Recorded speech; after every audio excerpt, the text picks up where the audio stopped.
Hello and welcome. How's it going, 2B Dicers?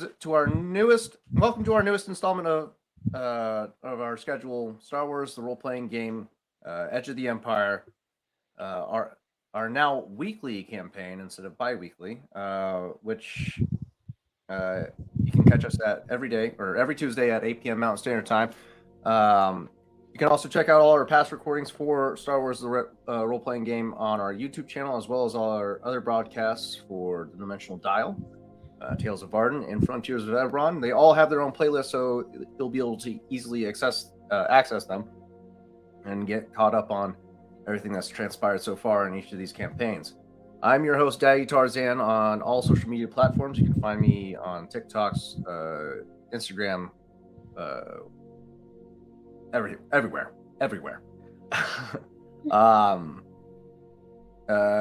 To get started, let's go ahead and do a quick cast introduction, starting with Oz here.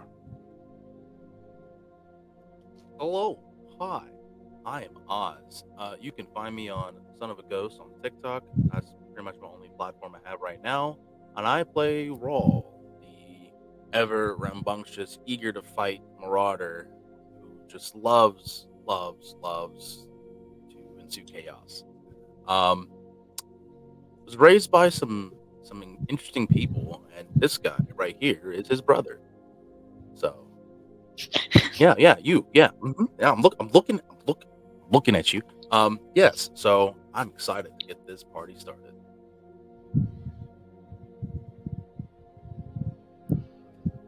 All right, next is Dia.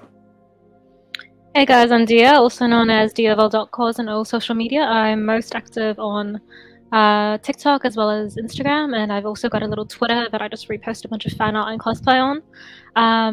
In our little campaign, I play Dove, who is our Zabraki bounty hunter gadgeteer. Very trigger happy, very no nonsense, very much money talks and people network. So let's make do with that. Next, we have Victor. Hi, I'm Victor. You can find me as Victor _ the Story Weaver on TikTok. I will be playing the assassin known as Oho or Ojo, whichever you want to call him. He doesn't really care as long as you don't mess with him or his brother.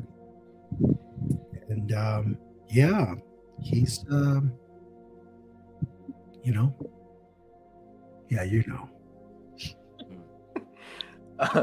All right, we have a fourth joining us tonight. He's running a little late. His name's Matt. He plays our pilot for the party, Chav Vista.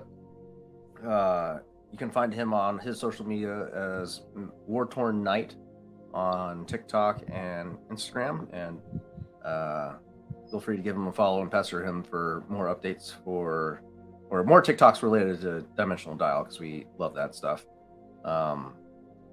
And then, let's get started with a quick recap of what's transpired so far. Our journey started at the Ebonhawk's Perch Cantina in Kelran Spaceport, which doubled as a mining colony on the fringes of Hut Space, just forward along the Shag Pablo hyperlane. The party's brothers had made contact with an Imperial agent now known as Killbolt, who represents the ISB, Imperial Security Bureau. They departed the spaceport in response to a job offer from Bargos the Hutt, a relative to a very important figure in Chav's circles, and was tasked with retrieving information as well as monthly income reports and this month's income from said mining colony. The party proceeded to kind of raid it in a sense, which did not leave a great taste in the miners' mouths after meeting them. They then returned back to Bargos the Hutt with money in hand after Dove had taken her income out of the money that was accrued from this station total of 65,000 credits out of the 165 that was generated from the station. Chav then preemptively decided to take his cut from the 100,000 and disperse it amongst his crew, which left him with 30,000 credits to give back to Bargos, who was very upset with that remaining income. Upon that revelation, Chav also noticed that Genko, a Toydarian that represents Bargos's interests, was in conversation with the mining officer that the party had extorted in a way. Revealed to Bargos that the party had made off with 165,000 credits, and somewhere in between, that's 65 plus 70, so a total of 130 credits went missing, and Bargos was none too happy and therefore beat Chav within an inch of his life, leaving him still alive, as Bargos wasn't allowed to make that type of call without his uncle's approval. The party then was granted enough time to seek medical aid from a local medical facility, but had to leave the spaceport within a 24-hour period or be subject to more physical harm. They promptly left and made back for Kelleran Spaceport, where they were greeted by the ISB agents, where they finally revealed their identities and their motivations, informing the party that they intend to dethrone the Emperor from the seat of the Empire. Caught unawares by this revelation, the party didn't exactly know how to react, and they were also tasked with taking on an additional crew member by the name of Talma. Talma is there as a source of a guarantee to ensure that the crew stays on task and gets the job done.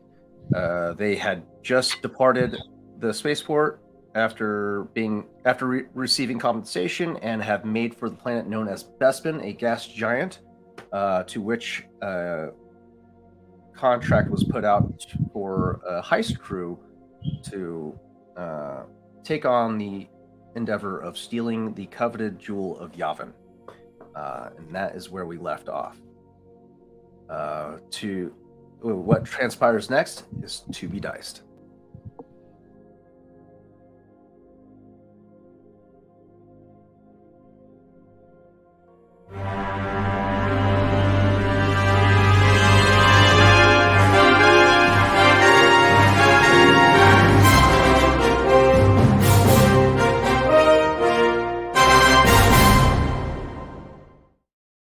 God, I love that intro. Okay.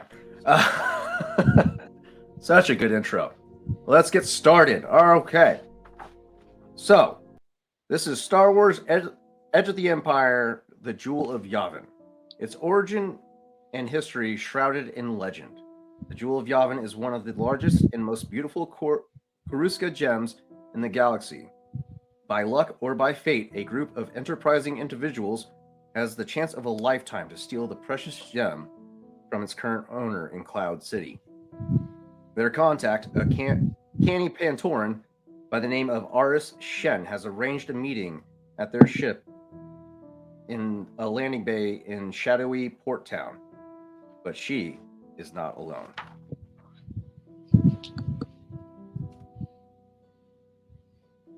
So the party was instructed to meet at a marketplace by a clothing vendor. You were preemptively instructed that your contact will not be alone, and that they need to meet with you in private, which won't be obtainable with her pursuers in tow.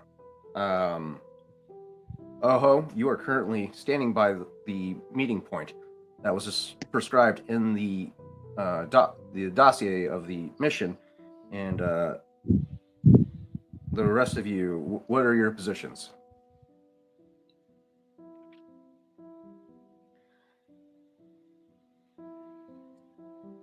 I would say that Rawl is still on the ship, taking inventory of everything, making sure all the supplies that they need for this operation is green. Hmm. And maybe tinkering with some of the parts that he has acquired throughout the travels thus far. Gotcha.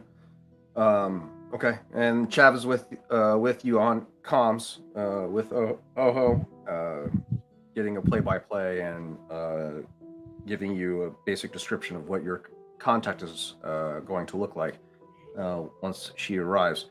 Dove, what is your current position? Dove, up until that point, was in full jinx inside her workshop being the interior of her own ship, and working on the droid that she had acquired.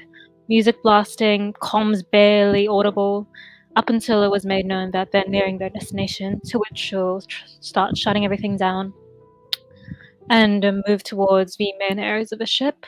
If it was known that they might be expecting company, she would be lingering close to where the ship's defenses are, where the So, mountain okay, guns are. for clarification, the dock is not by the marketplace. You guys, the marketplace is a ways away from the docking port. It was just accessible by said landing port. So, if Oho is encountered, he will be alone in this sense, and you won't be able to make it to him in reasonable. Oh, so we're amount. not still on the ship. I thought we were still on the ship No, making our way. no. We Okay, are I take all currently that back. in the marketplace right now, with Oho standing by at the meeting point. So we just need to Okay. get an established position of where you guys are at in this marketplace. In the marketplace. Okay. Then instead, Redcon all what I just said. Yeah, that he threw me off. I was just going by what he was going off. Yeah. Raw and Oho have done missions like this before, so seeing as Oho is the more eloquent one with the gift of gab, if you will, and he would most likely be on a nearby rooftop, looking down Okay. and see the situation. Got you. So you're playing Overwatch. Okay. All right. And Dove? Dove would take her cue from what Ojo and Ral might have discussed. If Ral was most comfortable in our rooftop, she could be tailing Oho, but at street level. Okay. Her type is common enough on the streets that she can just sort of be making her way downtown for all intents and purposes. No one would bother her. Sorry. But keeping like him within her sights. Gotcha. Okay. So, we got two on street level and one rooftops providing Overwatch with Chav providing comms or call outs over over the personal comms. Pushing through the masses of the market stalls, and carts, and parked starships that make up the market row, you reach your rendezvous point just in time. A slim Pantoran woman pauses at a nearby stall. Good, she says, avoiding outwardly acknowledging you, Oho. You're on time. I hope you can see those gentlemen in the black coats and goggles behind me. You can't have them overhearing me. I need you to find me at the droid access hatch in 10 minutes. Ta. I'll take care of them. As though she had failed to find the scarf she sought at the stall, she drifts on. Muscling through the crowd in her wake, you make out several humans and a Lutrillian in similar black coats and tinted goggles, each focused on this Pantoran walking away from you currently. So how many tails do I see? You see 3 human thugs and 1 Lutrillian. For context, a Lutrillian looks like has large bulging eyes, a flat nose, is fur coated, relatively short in stature, not much taller than a Ugnaught, pointed ears, and white whiskers around the jawline. They're all dressed in this this very thuggish attire to dissuade people from interacting with them.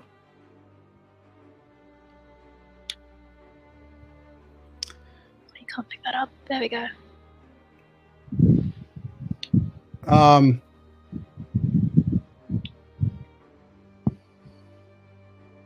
At this time, you'll hear Chav chime through the comms. What's going on? Did you make contact with the client? Found the package. It has 4 bothersome stains that need to be wiped. What's the plan here? We're gonna lose them. What's the plan? Shake him. I think so. Raul, Dove, I can make sure that they don't find me. Perhaps you can accidentally stumble yourselves in the market. I'll get it started. And so Oho is basically going to wait in the same position he has been, pretending to be looking at things. And he's going to basically wait on his action so that when the first the group of them starts moving in his direction, as he turns to leave, he's going to attempt to either trip one of them and just kind of have it excuse me, and just keep going. Gotcha. Okay. All right. All right. For today's game, let's go ahead and roll our force die for the day. So everybody pick up 1 force die and go ahead and roll that. I'll roll one for Oh no. Matt's as well. Oh no. Oh shit! Dear Lord. It's a dark day in the galaxy. I can't see what we rolled. It's not coming up yet. Raul, it's all on you, buddy. Hoping against hope right now. I'm gonna refresh this. Here we Dove, go. you rolled 2. Oh my god. Oh my, we rolled dark side, all of us. This is fine. Oh out. shit! It'll buff We out. got 6 It'll buff dark out. side points. Oh my god. It's Saving grace. fine. It'll be fine. It'll be fine. Because then we'll make them back. It's Yeah. okay. Indeed. Yeah, it's not like it's not like we're currently in a delicate situation with stealth and, Not at all. and danger requirements. It'll be fine. It'll be fine. It's fine. This is a first time for nothing but dark side tokens available for the game session. Mhm. Let's go ahead. Everybody roll a cool check for initiative. We're gonna get initiative started here. See, here's the thing. Dia has a plan, but it would not be Dove's sort of plan. So I can't say what it is. So we roll cool. Yep, everybody rolls cool. 0 successes, 2 advantages. 1 success. So far, so good. Look at that. All right. Where is there we go. Ooh. Yeesh. Son of a. This motherfucker. Oh shit! Wow. Okay, so it's that kind of day, guys. It's the kind of day where today's the day. Today's the day that we start over with a new campaign. Time to let up or shut up. This is fine. Okay. All right. You guys want to talk initiatives real quick before we get started? Being that I Oh my am God. right there, are probably going to be in close contact. I can attempt to put some dent on these guys before making my way out. Okay. So, if you guys can let me try to see if I can put a dent on them before I bail, and then you guys basically like take their get their attention, so that way I can make sure that I get to the contact. There is also the chaos factor that we could instill here. Yeah. Mind you, this is a just a quick reminder. This is a busy marketplace, so there is a lot of innocents running around right now. Mhm. That's fine. My plan would be as Raw to ensue chaos by possibly burning down a stall, thereby Causing a distraction. Okay. Do we want to risk getting that I kind of was- attention? I was thinking, Raul, you could pretend to be fighting with me, and then I could swing at you and then accidentally hit them. Yeah, the least maybe. direct that we can make it, the better. Which I think is probably what Oho would have suggested too, and that's what that's how he's going to go about it as well. Well, Rawl has some droid parts on his person, i.e., one of them being a thermal torch from the droid. Could easily have already makeshifted a small little handheld thermal torch to just, spark some fabrics and just walk away. Okay. So we have 3 options. Which sounds the most viable course, do you think? Are you discreet enough to spark fabrics and walk away? That will be down to a roll. Rawl Yeah. is stealthy, so not super stealthy as Oho, but he is stealthy. Okay. Cool. All right. We have our plans. Kind of, sorta. Okay. Just for context. Go ahead. Amend. I'm gonna combine Rawl and Dub's plans together. He's going to drop the torch and then stride up to Dub and cause a scene. Okay. I like that. All right. Let's get a little situational awareness of where everybody's at. Currently, Aris is within short range of her pursuers, the thugs, or medium range. And then, Oho, you currently are in short range. So you're closer to Aris than the thugs are, so they're right behind you. Okay. Rawl, you're on the rooftop, so you're at extreme range right now. Dove, you are at medium range from Aris, so you're on line with the thugs right now. So that's our current positioning right as of this moment.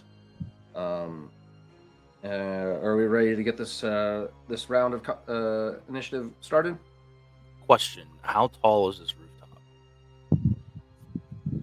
This is a marketplace area, so I would probably say it's the height of a convenience store rooftop. So probably like your for context, a local 7-Eleven. Building's a one-story building, nothing too crazy tall, but I mean, if you're not careful, you'll hurt yourself if you jump off the rooftop. So if you can find your way down safely, you can do so without taking a point of wounds. It'll just take a maneuver to identify a safe route. All right, let's do it. Which will still leave you with an action. All right, cool. So, first round of initiative is we're going to start off with Aris. She's going to continue moving away from Oho, spending her action to maneuver twice, putting her at long range from you currently. Immediately after that, the three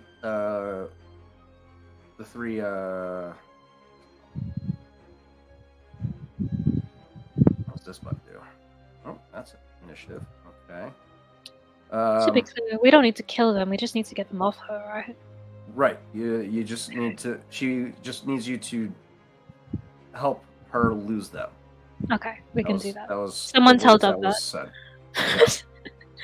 That was the words that she conveyed to Oho. So, with that,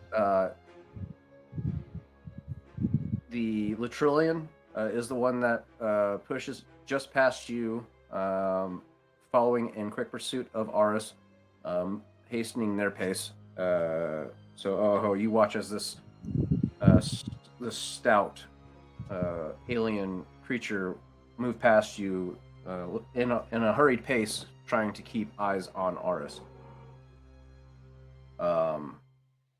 He spends his action to maneuver twice, putting him at medium range from you now, while Aris is currently at long range from you, Oho, just for context. For you, Dove, Aris is extreme, and the Latrillian Burra is at long. Third NPC does the same thing. The three human thugs, they make their way past you, Oho, and put themselves at medium range from you. That ends the NPC's turns. It is now the players' turns. Also, just considering that we were a ways behind Oho, would it be safe to say that Oris and the thugs would need to get past us first before they continue their pursuit? They did just get past Okay. Oho. So you guys are They'd need to pass us next. you and Oho are currently behind the thugs, still within range of you. You guys can get to them with one maneuver, and then Rawl, they're moving towards you, because Aris is trying to find an alley. It looks like Aris is trying to find an alleyway to help break line of sight on with these guys. So you have you'll catch up to them rather quickly. So who's going to go first? In that case, since we're moving towards Ral, wouldn't it? I think it would make sense for Dove to move towards Ral, and then Ral, you can intercept me with whatever you want to do.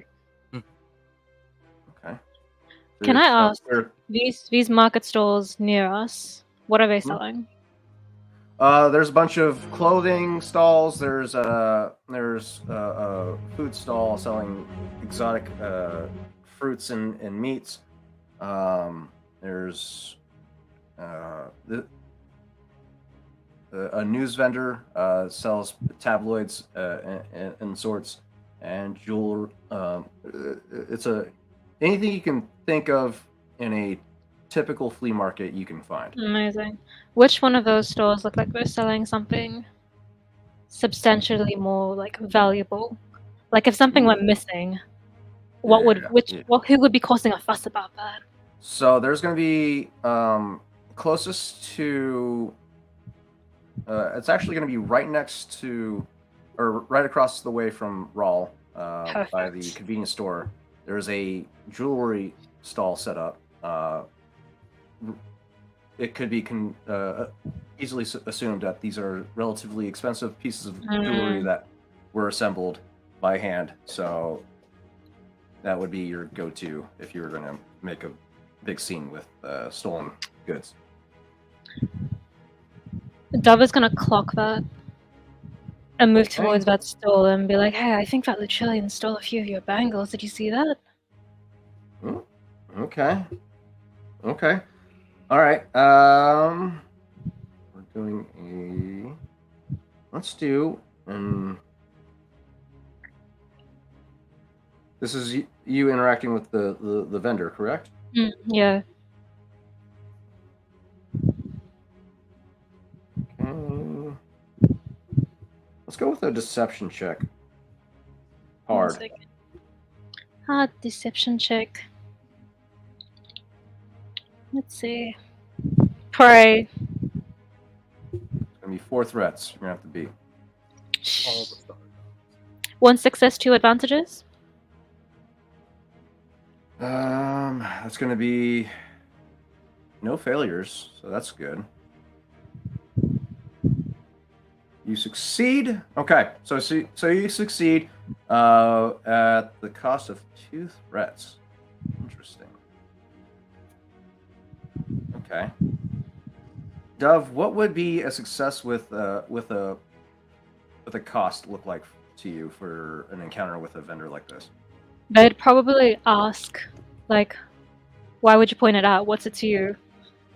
To which Dove just gestures to her multiple earrings and the jewelry she has and just say, I recognize value when I see it. It'd be a shame for you not to get your cut. All right, you see this this female presenting alien.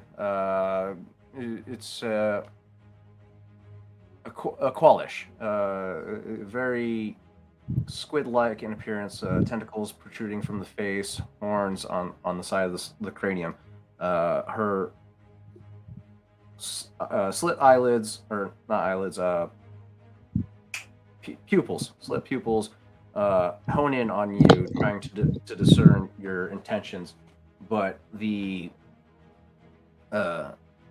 idea of her goods being stolen and not paid for gets the best of her, and she shoves past you and makes for the Latrillian. Okay, let's go ahead and do a quick little skill check. Let's do a charm. Let's see if he can talk his way out of this situation. It's going to be opposed. Let's do that with a hard difficulty and a setback. 3 failures. Woo! Okay. Yeah. All right. So currently, you see the Burra, the Latrillian, engaged in a heated argument with this Qualish, and he starts to wave on the human thugs to go past him. So while he deals with this this vendor, okay. So that's your turn. Next, what do you have? Whoever's next. I would say probably Raul, because what I want to do is I want to see how many people Raul and Dove get to distract at the market. So whoever gets past them, that'll be the people that I'll take care of whenever they're out of line of sight of the market. Gotcha. Okay. I'll say that in the meantime, like Oho probably doing his usual thing, the scarf that the lady didn't pick up, he's gonna probably get some credits, grab it, and use it to cover himself, and just basically start like doing his, Okay, she's gonna charge you 3 credits for the scarf. So go ahead and mark that, and you now have a scarf in your inventory. And then, Dove, currently you are within short range of the thugs and the Latrillian. And Oho, you are you maneuvering from your position, heading off the? I'm waiting. I'm gonna wait on. I'm gonna wait on Raul. Okay, so you're waiting for Raul to go first. Okay. Yeah. All right. Yeah. Cool. All right, Raul. What's your plan of action? You got 3 human thugs currently in pursuit as Latrillian is held up by a angry vendor. So the contact is just now passing, correct? No, the contact, Aris Shen, this fair blue-skinned woman with adorned in very stylish clothing that's not in on par with the rest of the environment around her. She definitely stands out in this crowd as somebody that is more of a high-end lifestyle. So you can see her, very reminiscent of a Chiss if you've ever encountered a Chiss before. Blue skin, bright red, crimson eyes, but this one is slightly different. She has a lighter shade of blue with yellow tattoos markings across the face and arm and throughout her body. Okay. 2 things. One, is there a cloth top stall directly across from Raw on the other side? Oh yeah, it's a short hop. You'll just have to make an easy athletics check to. Oh, no. make it. I'm not jumping to that stall. Okay. And second, is there one below me that I can jump down to?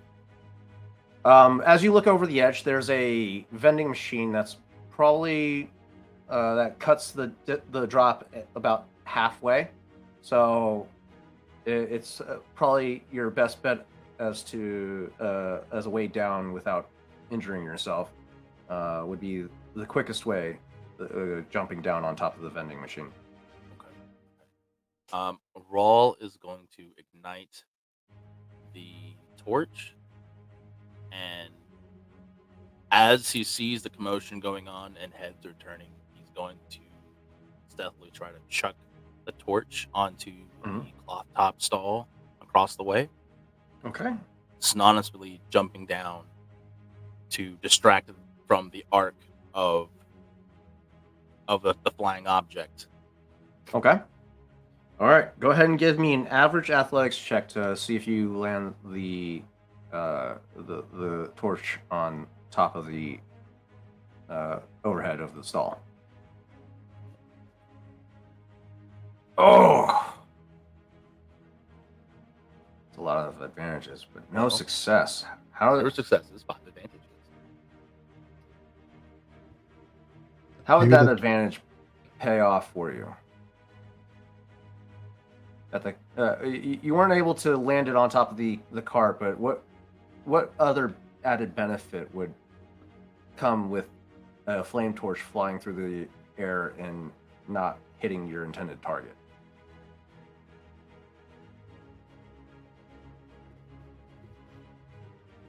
My chaotic mind says that there's an oil slick nearby that just happened to be next to the stall, and it landed in that. So instead of igniting the top of the stall, it just made a small little fire on the ground that will quickly burn out soon.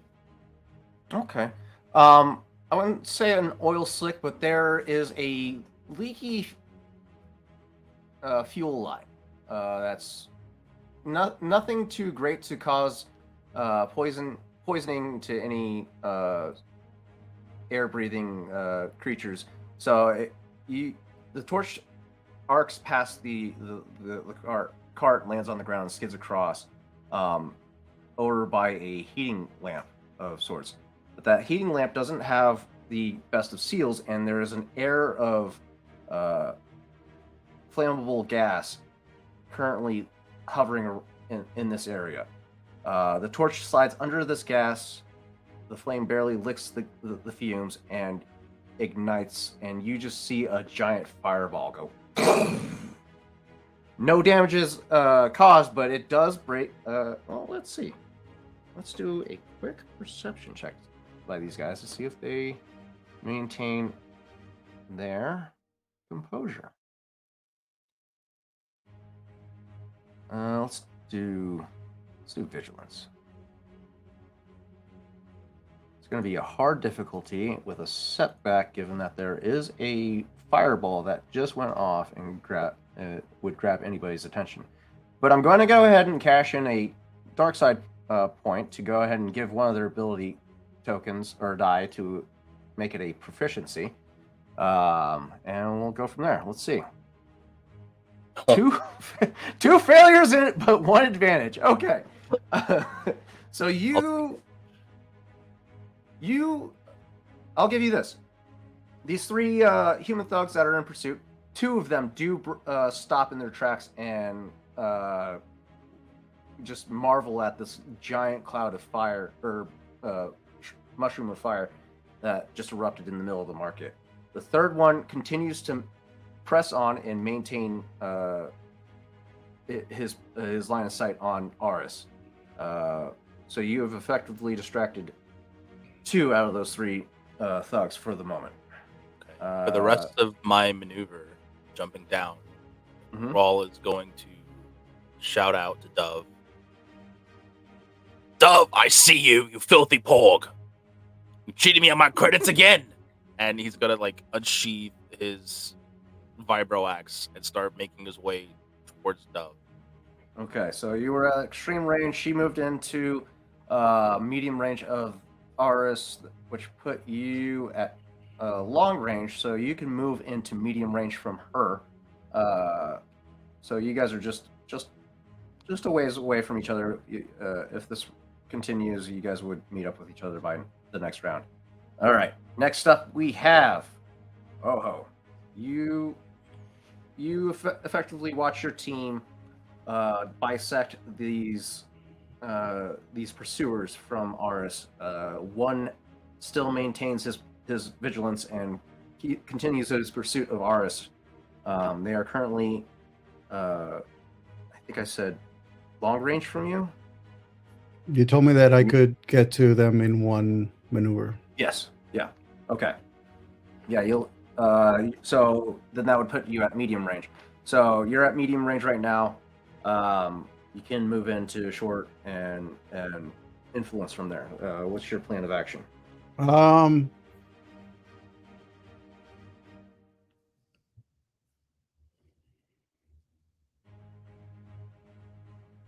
will. You can head off. So here's let's give you a battlefield situation.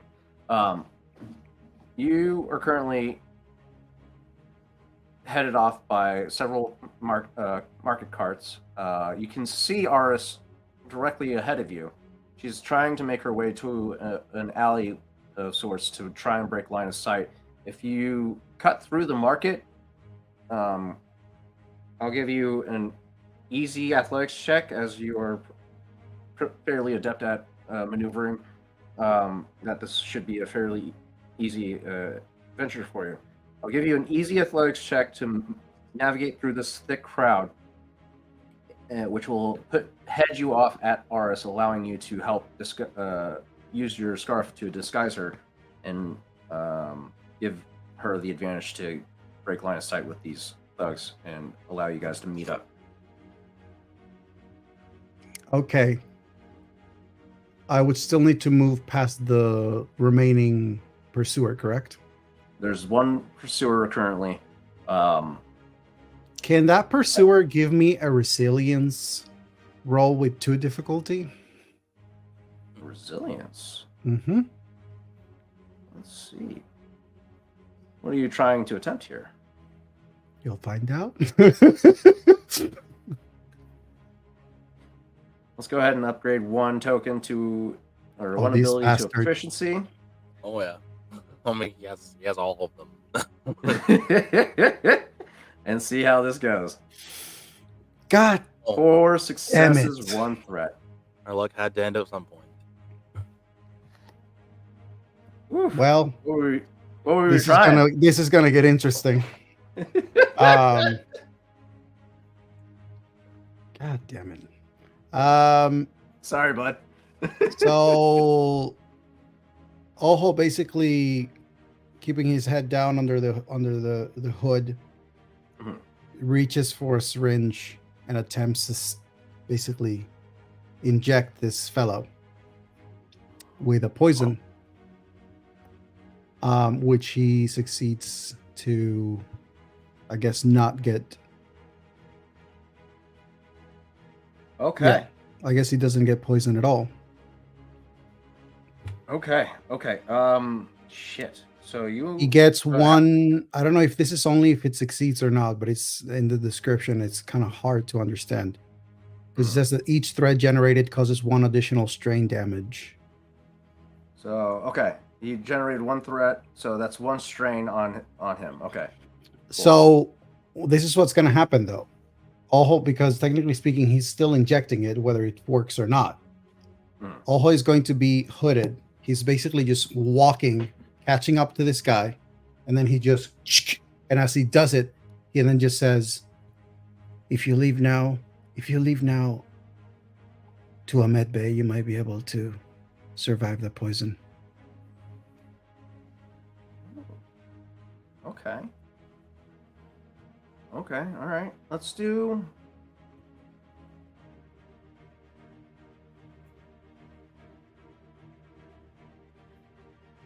Let's do a coercion or deception. Let's do a deception check. Contested by his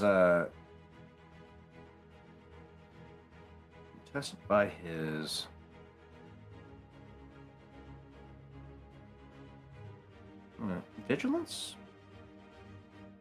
No.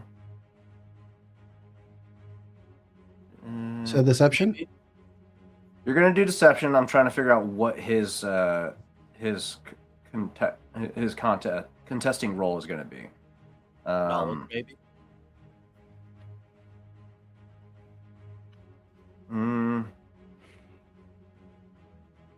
Knowledge. Let's see.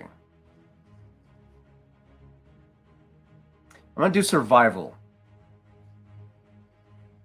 Do I get any boost or anything? I'll give you a boost die for. I'll give you a boost die for the deception. It's pretty convincing. Not to mention that also- he probably felt the injection. So You're right. I'm gonna give you a boost die. I'm gonna give him a setback die, but I'm also gonna cash in another token. Of course you upgrade are. an ability Of course to you a are. proficiency. Why not? Why?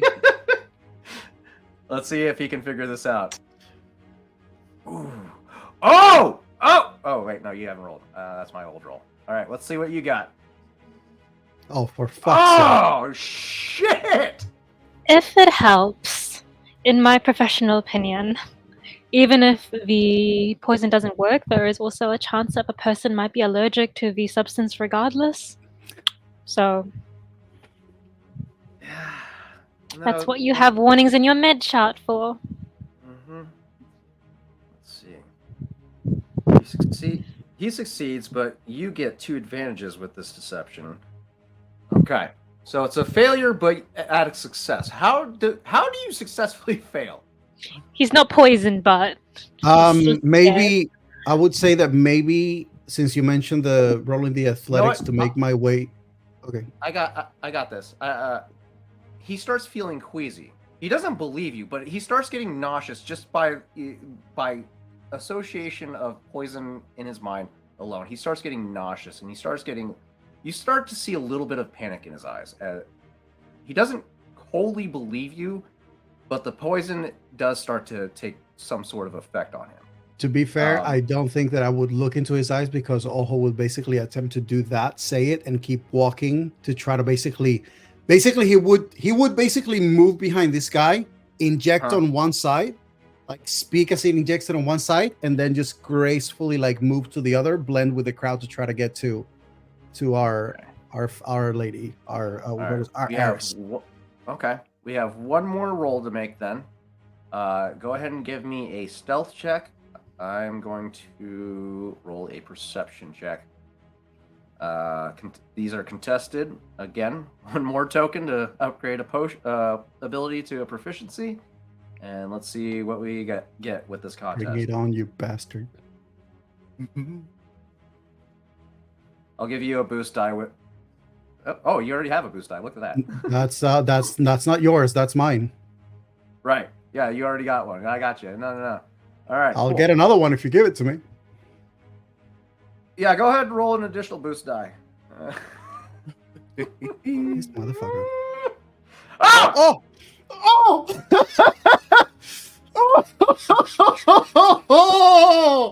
Oh my Wow. god. Okay. Oh my That's God. 2 extra advantages. So I would say meets it beats it. Oh Yeah. my god. Blending with Okay. that crowd, baby. Okay.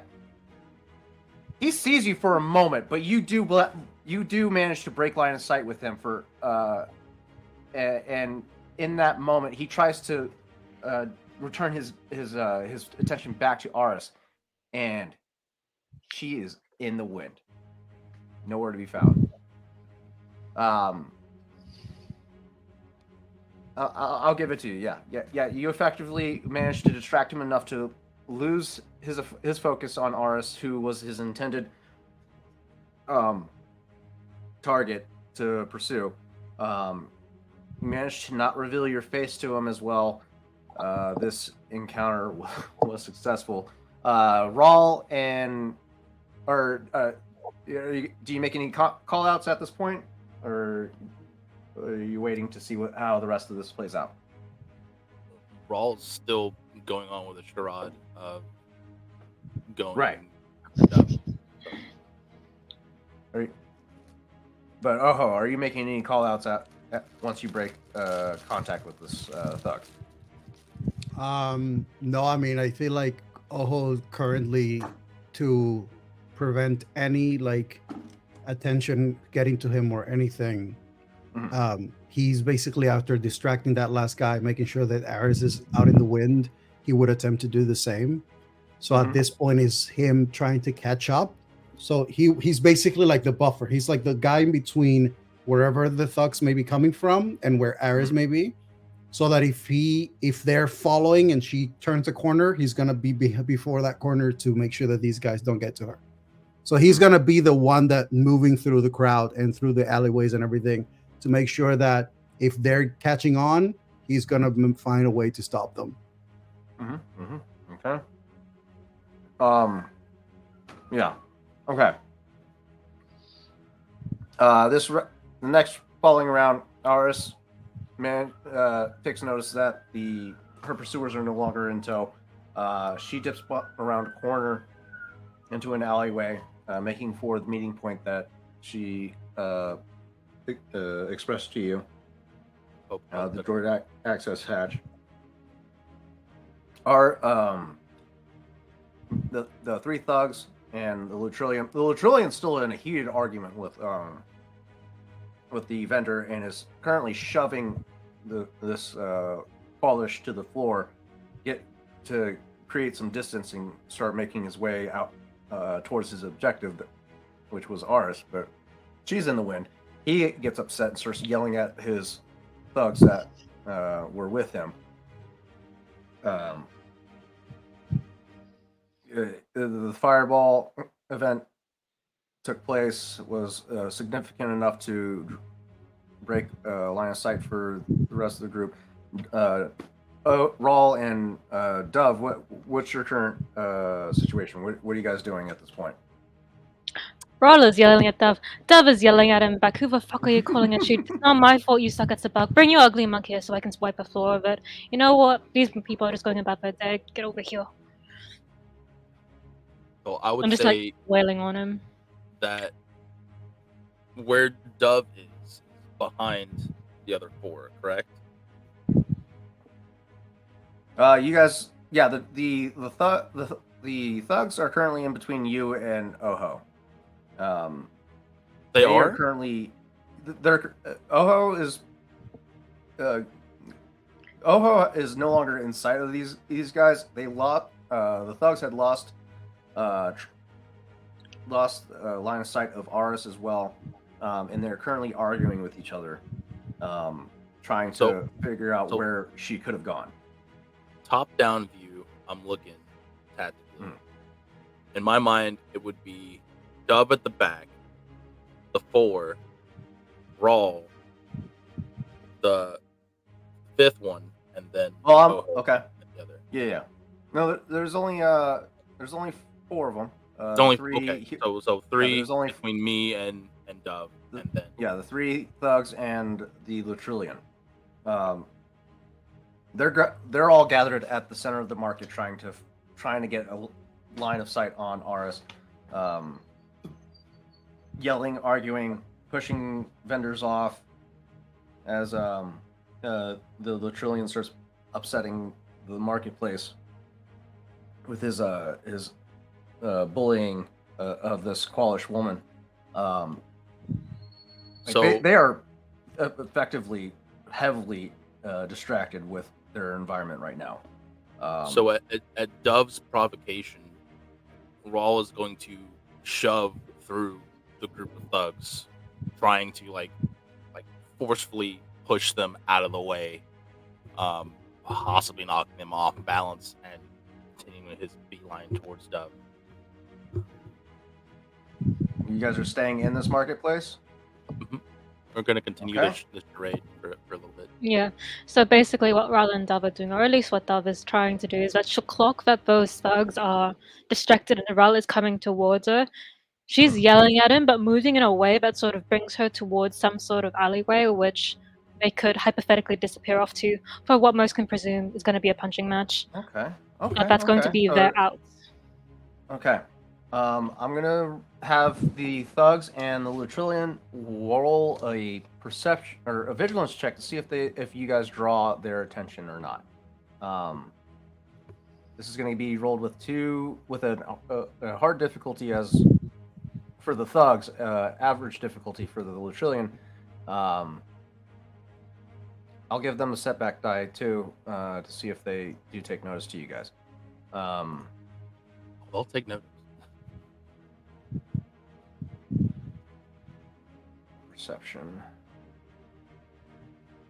Average and a setback for Burra.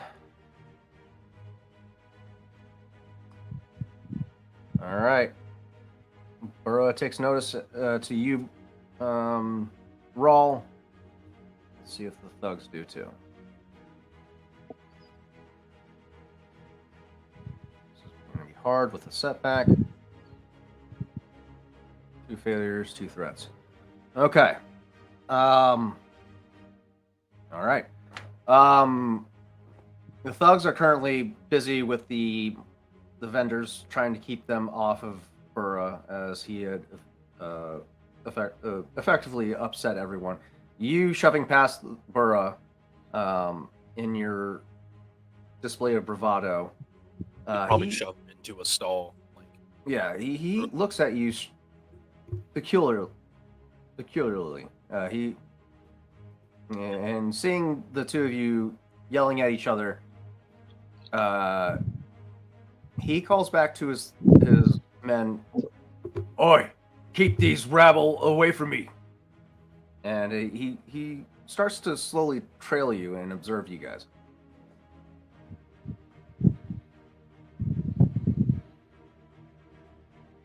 okay.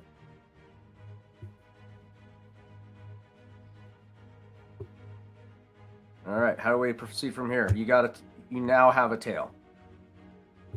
I would say that Dove would have to go first in this instance. If Rala is close enough to hit, I'm hitting him. So bring that ugly mug over here. All right, go ahead and roll a brawl What would I roll against. for that? Roll check. It's gonna be a brawl with Rawl as your target. 1 success, 1 advantage. All right. That's against Rawl. Just a quick sorry.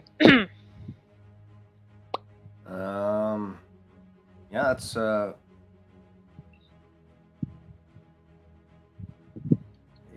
there a brawl? No, there isn't. What's your brawl damage on your character How sheet? do we know that? Where would I be looking for that? I can see my weapons, but I can't see any. Your brawl would be your brawn plus.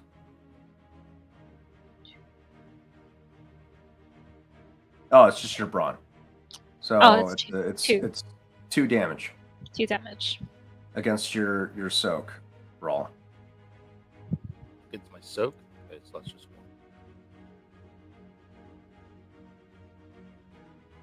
1. So she gives you a good clock in the jaw. All right.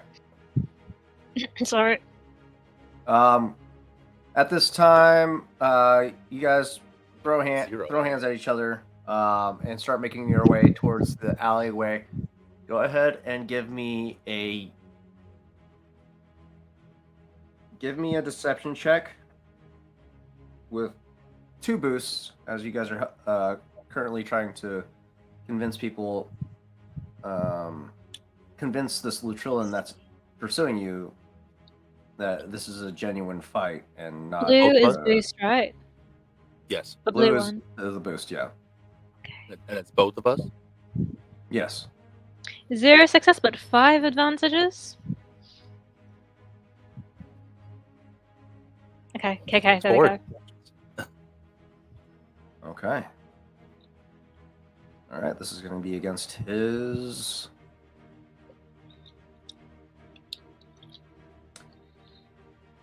Did I roll? Did I roll last time? We're going to roll vigilance against this.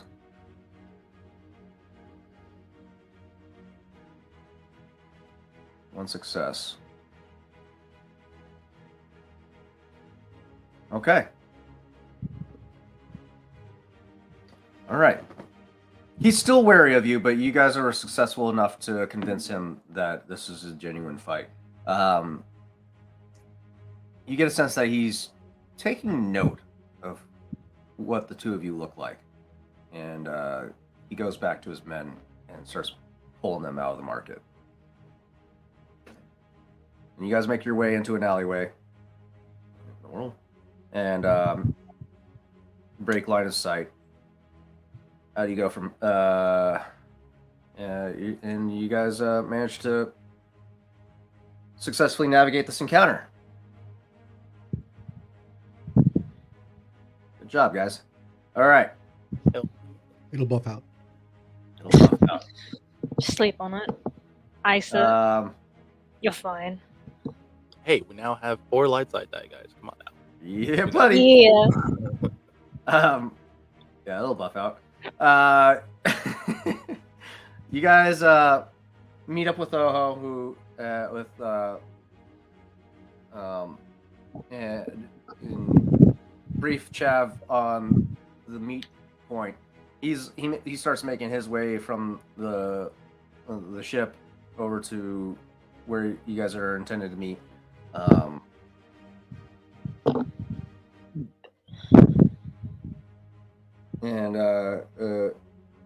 Yeah, you guys meet up at the droid access hatch, where you see this beautiful young woman, kind of a little shaken up, but thankful that you were able to help dispose of her guard escort.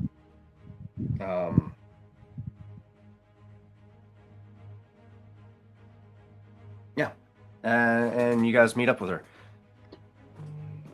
I'm going to say that if we meet up when Dub and Raul finally arrive, Oho just looks at Raul as he goes, "Did they see you?" Oh, they saw me. And we'll need to be cautious as we move forward. Good job. He looks at the two of them, gives them a nod. Mm-hmm. So you're the ones that my father hired? I think after our display, this would be the wrong time to ask after all we've done. But yes. Good. As I'm sure you're aware, I'm Shen. Sorry for the men that were following me. But this was a needed distraction in order to safely talk about what's to come.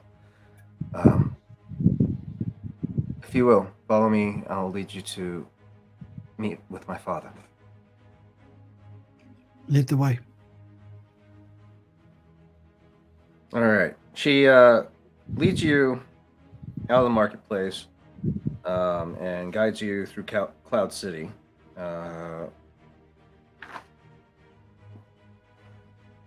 She takes you to a lift center where you guys ascend up to level 50 of Cloud City to the apartment districts where you arrive at Arn Shen's apartment. She leads you to the door, knocking carefully, gingerly on the door, and you see this Pantoran male figure answer the door and ushers you inside.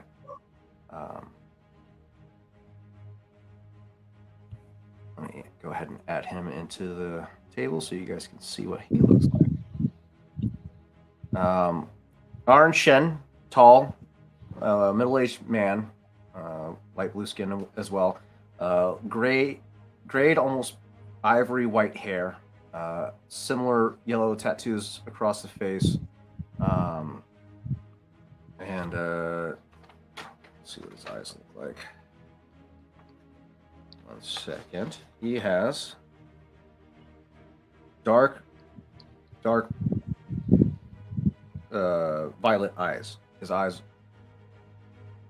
piercing as he takes you guys in.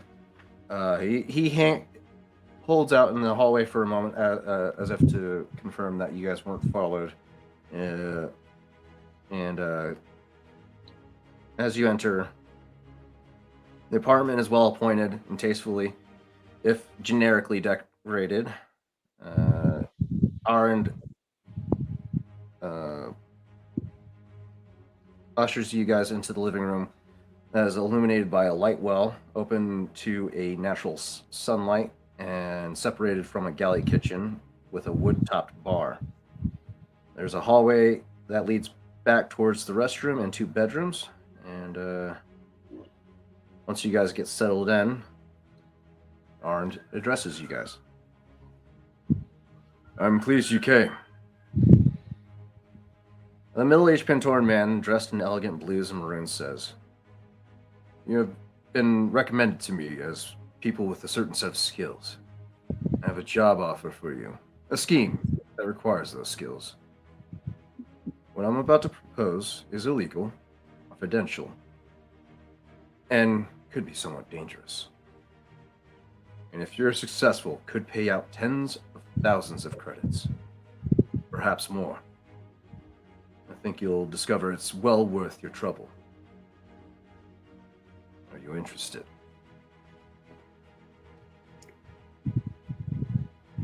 At the Technically, credit, Olha just kind of goes, technically speaking, we already helped your daughter losing those people, so you already have to pay us something. Might as well continue.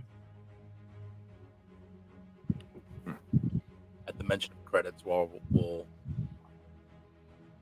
take out one of the grenades, start tossing it up and down, and we'll say, "Danger is our middle name,"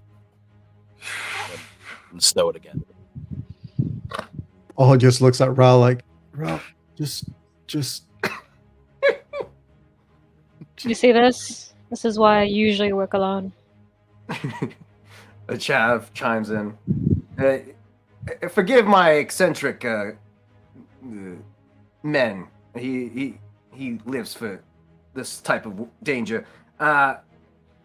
Violence. You mentioned credits, and credits happen to be the type of business I deal in. So why don't you keep on talking? And Arn continues after giving you a wary eye, Rawl. A few days from now, a valuable gemstone will be auctioned here on Cloud City. The gem is known as the Jewel of Yavin and has been a reputation for being unstealable. The plan is this: infiltrate the auction and manipulate the bidders to raise the bid. We want the jewel to sell for as much as possible, for maximum return. And when we reach that maximum, we slice into the central computer network and redirect the auction credits to our own accounts. The gala and gem are being held at the Fig and Associates Art Museum, which isn't designed to protect an object that valuable, making this the best chance we have to nab it. You heard me right. We're stealing the gem twice. Arn then sits back in his couch, grinning ear to ear. Pleased with the scheme that he's come up with. Well, what do you think?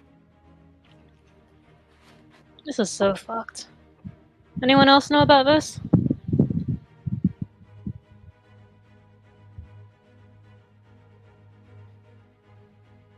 Chav will obviously chime in.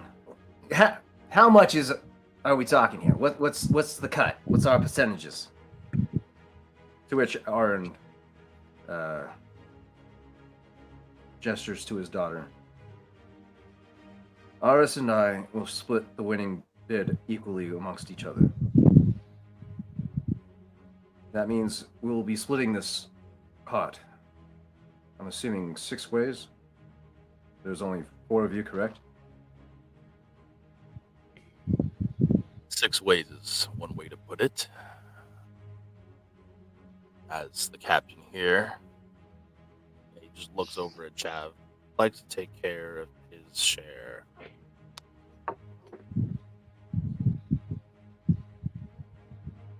Listen, Words. and Chav, he chuckles a little bit and starts chiming in. Listen, 6 ways is a little, we're doing all the legwork here, but all you've done is come up with a plan. And you don't even actually have a plan. So 6 ways doesn't really work for me, That sound like a little on par with Chav. Pretty close. No, it's true. It's true.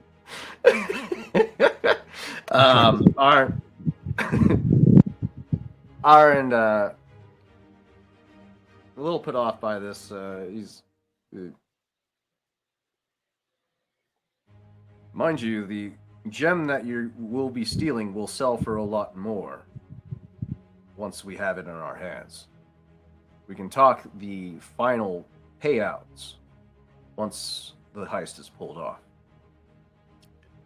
We As will of right do. now. Oho just interjects as he says, 60-40. You take 40%, we take 60%. After all, we are more, and our pilot here is going to be taking a bigger cut. 40% for 2 of you is definitely going to be more substantial than 60 for the 4 of us.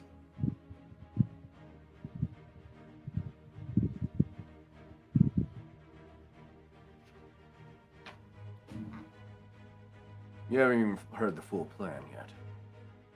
There's more opportunity for you to accrue a bigger payout than just the winning bid of the auction itself. We're only taking the cut of the auction and the gem. What you do aside from that is your own initiative. As I'm sure you're aware, there is a Grand Prix that is taking place in 3 days, and in order to be a part of this mission, we need to infiltrate the gala via the Grand Prix. I'm assuming you have a cloud car of your own for this race, am I correct? Oh, just looks at Chav. Just Chavez gives you that side eye too. He's like, "Well, see, that's the thing. You see, we don't necessarily have a cloud car of our own. You understand?" And Arn just puts up his hand. The auction bid will be split 6 ways, and I will provide you a cloud car with as your sponsor. I would assume that would be agreeable with you. Works for us. Right, Chav? Chav just gives you that, like, come on, man, you're supposed to be on my team. Look. And yeah, that'll work. I guess. So, anyways, what's so great about this gem that we're heisting anyways? What's it about? Arn just goes on about explaining how it's a rare Karuska gem of unparalleled size and clarity, and it has an inner radiance to it. Something that's not easily found and is hard to come by. Any other questions that you guys might have? yes. Speak up at the mention of how much potentially this jewel can go for. He's gonna ask, so Who are you planning on selling it to?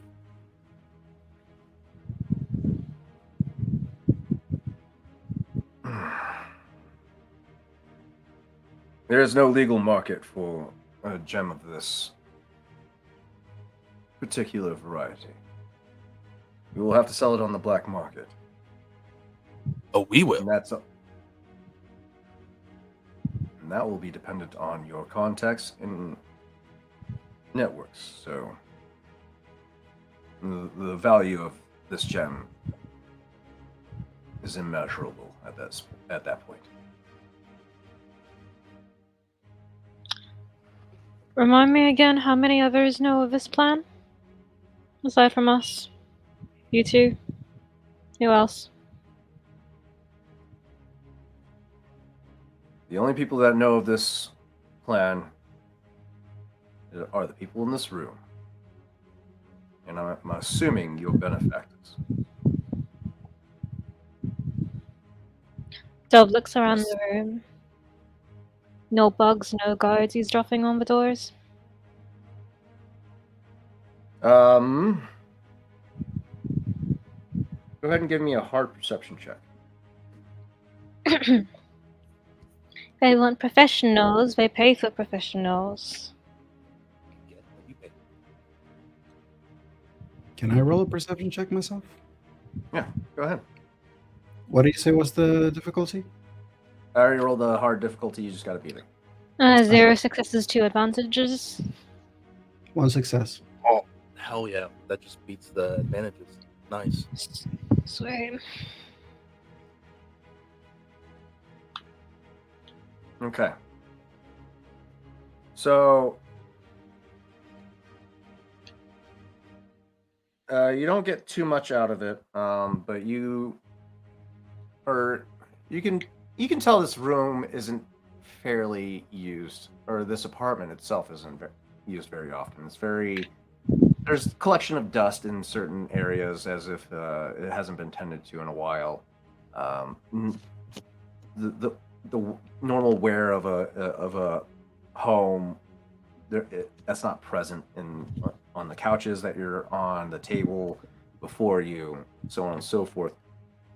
It looks like this place is relatively it goes unused for the most part, and this is just a place that they are currently using as a means to conduct this planet heist plan. He goes on about the Cloud Car Grand Prix. With me as your sponsor with the Cloud Car, there's a chance for you to win 30,000 credits on top of your cut of the auction. So as you can see, you will still be making out quite well for yourselves. I don't see any reason why you should be getting too greedy. I have a question, Tarzan. Okay. The mention of the jewel having this inner glow, would there be anything from the fact that I was raised by Force using Night Sisters and the knowledge of things like kyber crystals and magic and force magic that would make me think or have an idea as to what this glow and this gem may be or possess? There is a check for this. Let's see. Let's go with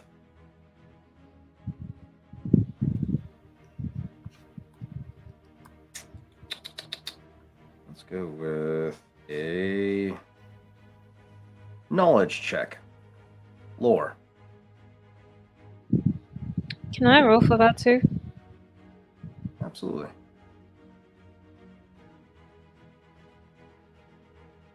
This is going to be at average difficulty. 2 advantages. Ooh. Ah. 1 success, 2 advantages. I think Chav is going to roll as well. Chav, roll a knowledge thing. He's going to cash in a light side token to upgrade one of his ability tokens to a proficiency. I am. Oh Yeah. shit! There you are. Woo! Welcome in. You just Jab or Oho just was thinking on any lore pertaining to Karuska gems and their inner radiance, and would you like to make a knowledge lore check as well? Possibly upgrade an ability die to a proficiency die to succeed. Did I hear that this was on the suspicion of being related to lightsabers and Jedi things? Or is this just lore on the gem as a whole? You heard. I mean, he. Because if it has to do with Jedi things, Chav would not know. Right. No. That's a good point. Can I add a But- false dive in? But I've already rolled. Yeah. Okay. Why did I roll with Orange Shen? Oh well. Yeah. Unfortunately, let's go. It's going to be. I mean, this is actual. This would be general knowledge for Karuska gems, so this would still work for it in your case. Also, Captain, you're not getting a second cut, but you are getting a cloud car out of this, so Like a whole ass cloud car? a whole ass Yes. cloud car. I guess that's fair. That is fair. I tried to I had your character try to negotiate for a larger cut of the auction heist, to which Arn shot you down and explained to you that you will be given opportunities to make more money on top of what your cut is for the auction, and on top of that, you don't have your own cloud car, therefore he will provide you with a cloud car, so there's no need to be greedy. So I won't press it, but was this me negotiating Core Atlas's share? Essentially, yes.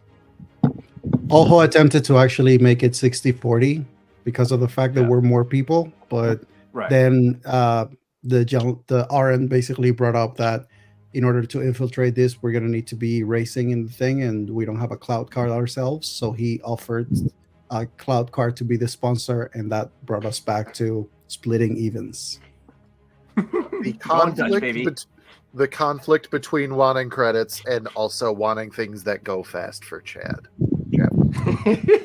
Tough life that you live in. So here we Tough are then. That's a chat move. Indeed. If but it yeah, helps, you can- Dove kind of strong armed you and be like, that's fine, right, Chav? yeah. Yeah. And then I was like, Chav probably would have been like, yeah, you're on my fucking team, dude. Did I get But, anything with that success? No, because it was 2 failures. You have to beat 2 failures, and a threat doesn't really factor in too much in this scenario. So you have to beat 2 failures. So this is all up to Chav. If he can pull it off, I would recommend using a force dot token to upgrade your ability die to a proficiency to try and beat that 2 failure. If you want to make a knowledge lore check to identify to garner more information on this. I don't know, guys. I'll leave it up to you. Should I cash in that light side point? Is this the thing to do it? Listen, I don't- we started out with all 6 dark side, so go for it. Yeah. I mean, if you want to, I did it because for me, like thematically speaking, the backstory of the character, I was wondering if you Right. would be able to like, Yeah. get something. I have a go for it. I have a if I want to. Don't do it. Don't do it. All right, so Don't we're gonna do keep it, save it for the race. Okay, so Fair. we're- Rolling the dice without the light side point. 2 successes. Beyond. Oh! Who needs a light side point? I know Reverse everything. psychology. Trev is a Jedi master. Just will to That- die. Welcome to the Well, Thunderdome, bitch. here's the thing. You rolled 2 successes, but there's 2 failures on the table, so there's nothing gained. So nothing. Yeah. That's fine. You had to beat two failures. I'm sorry, guys. Jeff I'll broke give you people, this which though. is the life. Because you did get 2 advantages. This does sound eerily reminiscent of what kyber crystals typically give off, but you're not familiar with Karuska gems, so it doesn't. You can't confirm or deny that. So it sticks. There's an itch in the back of your brain. I'll give you that. Question. Could I talk Yes. you into Chev getting one more success or a boost die to try to get a success if these things have anything to do with being smuggled? We do need the black market contacts. True. You know what? Because this gem is illegal in most circles, I'll give you that. It is. It All does. right. We're gonna try to get you'll a one boost die. success on one boost die. That's what we got. And here we go. Damn it. Oh, Shit! that's All right, I'm Kevin. done. We're not allowed to know. It's not gonna happen. We've tried The everything. dice have spoken. The dice I have guess spoken. that's a no. It's a no. Oh, I Um, needed this laugh. I needed this. Hi guys. Okay, just a quick recap of what's been talked about so far. You've talked about credits. Did a bit you of a talked about recap what's so on the special chat about this format, gem. He informed you that you need to infiltrate the race, manipulate the bidders, and slice into the central computer network to manipulate the funds into your guys' account. Any other questions that you might have? I really want to know about this gem, and because Rawl has proficiency in lore, can I roll a boost die? That's what I would. Hmm? Without Yeah, I know. Yeah. I didn't negotiate a boost, but good, yeah, good call. No, so not an actual roll, just a boost die to scale, since this is in retrospect. Well, you didn't even roll yet. No, I haven't. I can roll. I can do a flat roll with what I got, or just settle for the boost die. I mean, I'm so down for the extra roll. Wait, how many Let's- dice do you have on your lore though? I have one proficiency and one green die. One proficiency, one green. Oh, that's the same as Oho.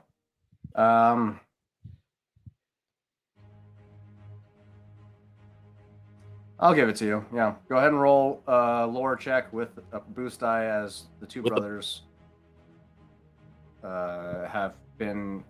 have some sort of experience with power crystals. I will take it with everything that I Nice. have. A triumph. Okay, that's that triumph saved your ass. 100%. All Yes. those minerals in his gems. Shiny rock. Shining red oak you- black. You two know that Karuska gems may also be used as lightsaber crystals, meaning they are potentially as deadly as they are beautiful. So there is a reason why this gem was made illegal in under Imperial domain. So that's you get that information from that lore check. Let's continue. All right, we got that lore out of the way. Any other questions that we have? Let's go. Who is going to pilot the cloud car? It's Chav, right? Look at him. He looks offended. How dare? That's all I have to say. How dare nothing? Because What do you mean, how Rawl dare is nothing? also proficient in. Can we discuss the Grand Prix later? That's not for another 3 days. We have a heist to plan, gentlemen, ladies. Oh, I was just excited about the race. Yes, the heist. Do you have any other Heist questions talk for me later. before I go? yes, I imagine you have a layout of the place. No, that's all your work. Oh, You find a okay, way very in. well. You figure out how to navigate the security systems in place.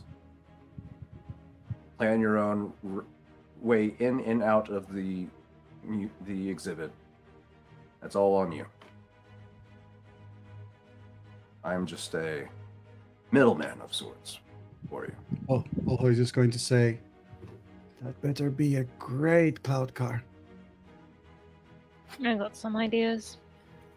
That is a good question. Is it like is this thing stock right off the line, or did you have some work done to it? Is it, I'm sorry, sir.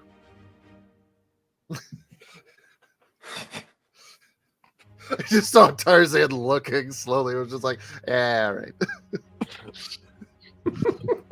That was Arndt. That was Arndt. He's. I love this. Arndt does not. All right, gentlemen.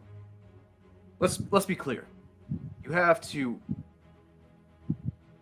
manipulate 7 different bidders into inflating the cost of this gem to better supplement our pockets.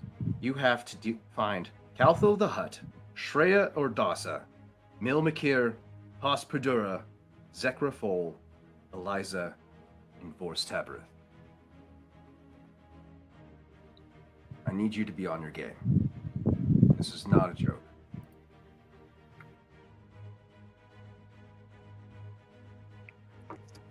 I Does think Rawl we're going. recognize? Go ahead. Oh, he's just going to have a moment of. I think we're going to need a change of clothes. I think so too. Yes, you do stand out quite a bit. Why? As he's literally dressed like a fucking mechanic.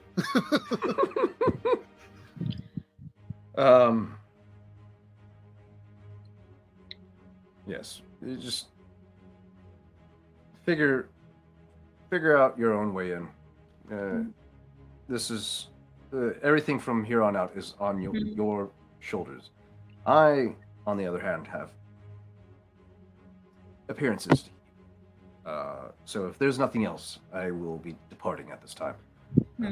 We would need- Ours will- We will need an advancement for the clothes. Some gadgets too.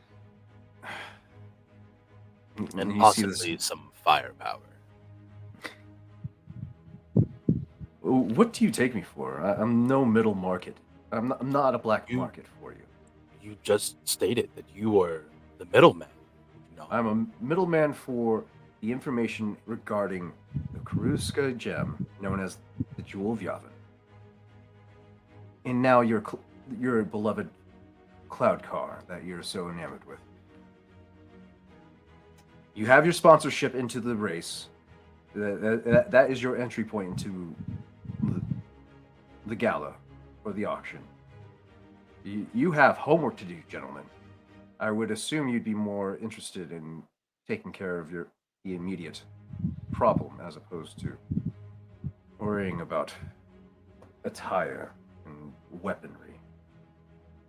This is how you can tell people don't know how to do the job themselves.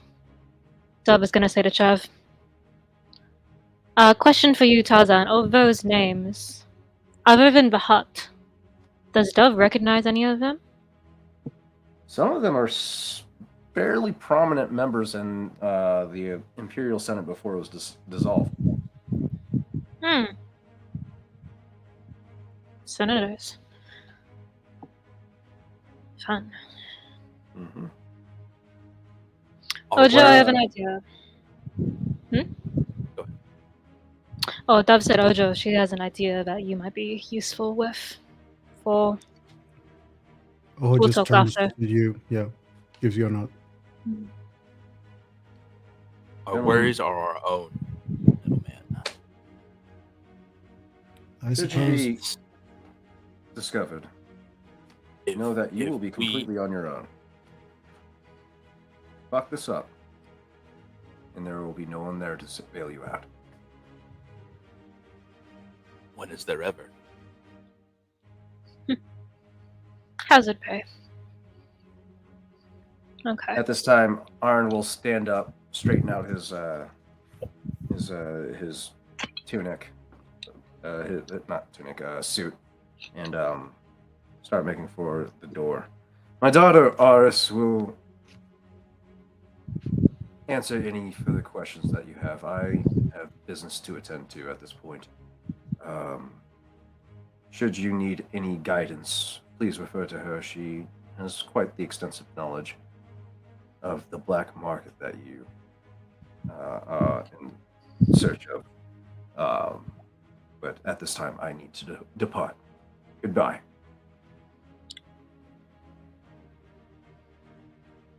At this time, he makes his way for the door, and Ars approaches the group and sits across from you all, hands folded in her lap.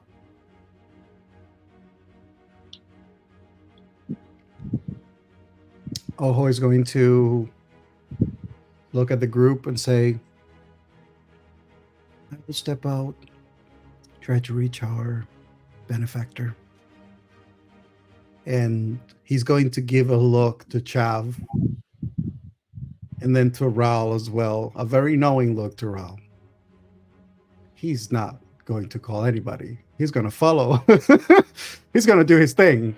And he's going to follow Aaron. At that knowing look, Rawls just gonna just give a slow smile and just shake his head. Go do your thing. All right. Yeah, you make your way out. Go ahead and roll a stealth check contested by Arn's perception.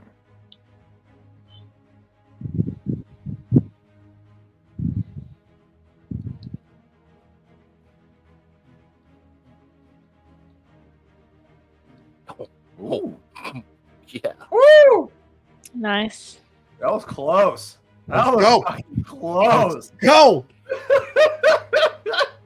Love it. Woo! I probably should have cashed in a token for that. Yeah. You make your way out. Arnd appears to be none the wiser as he makes his way for the landing pad where his sky car is currently parked. You see his chauffeur step out of the vehicle and open the door, and he enters in and gets seated with another individual that is seated in the car. You only see his legs. You can't see his face as the windows of it are heavily tinted. And the chauffeur shuts the door, enters the driver's seat, and begins to take a lift off. Do you do anything before that?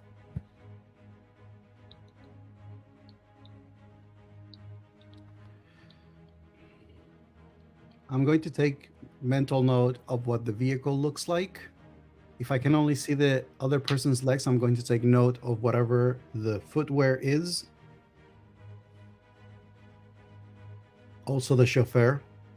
Mm-hmm. The And I chauffeur is guess- a human male, fairly aged, gray hair, white goatee.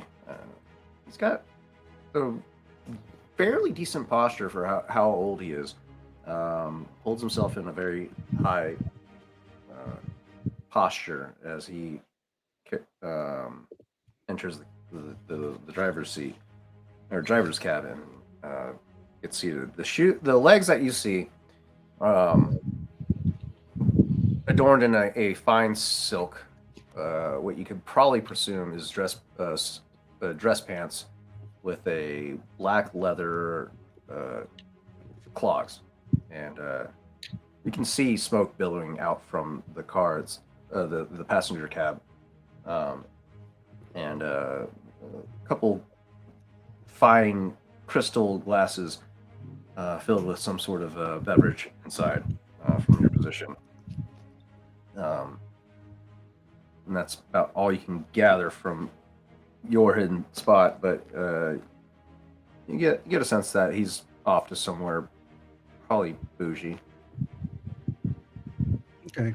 I'm gonna say Oho's probably just gonna follow the car with his eyes as it departs. Okay. Um, You watch it rapidly ascend as it goes up to the higher levels where the casinos and resorts are kept.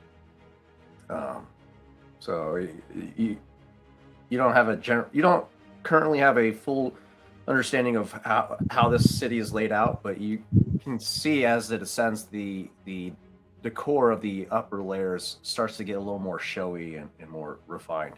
So you can reasonably assume he's going somewhere pretty nice at this point.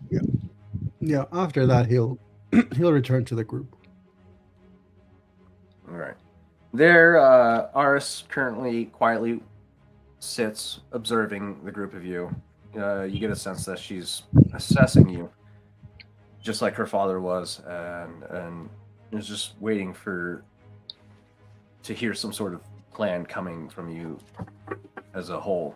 As she waits Dove, patiently. Dove is going to ask Iris if she knows of any sources where they might access blueprints to the auction building, whether it be by legal or illegal means. Otherwise, they're going to have to come up with a plan to scope out the place themselves. So,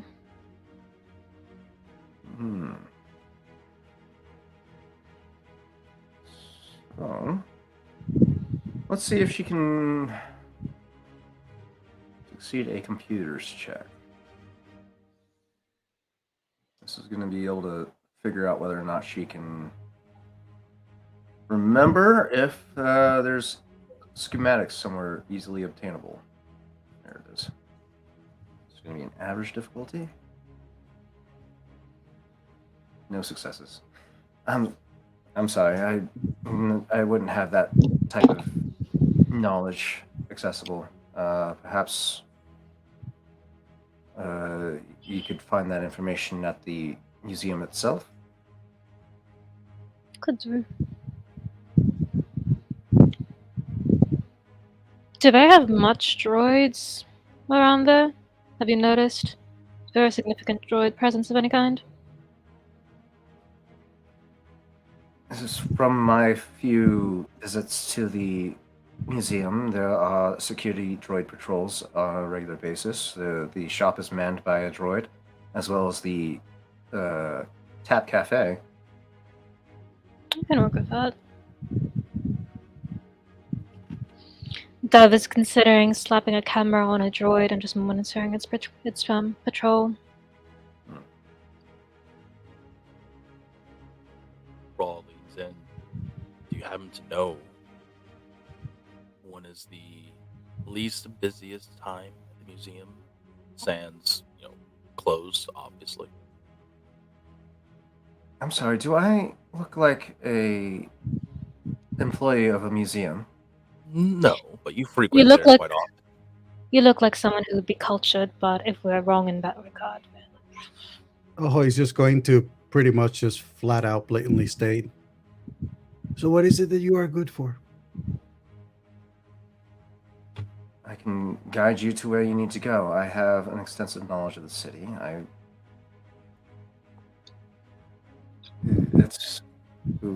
What do you need? Do you have any plan in place, or are you just going to sit here and wait for me to come up with one for you? it's like she's not even listening.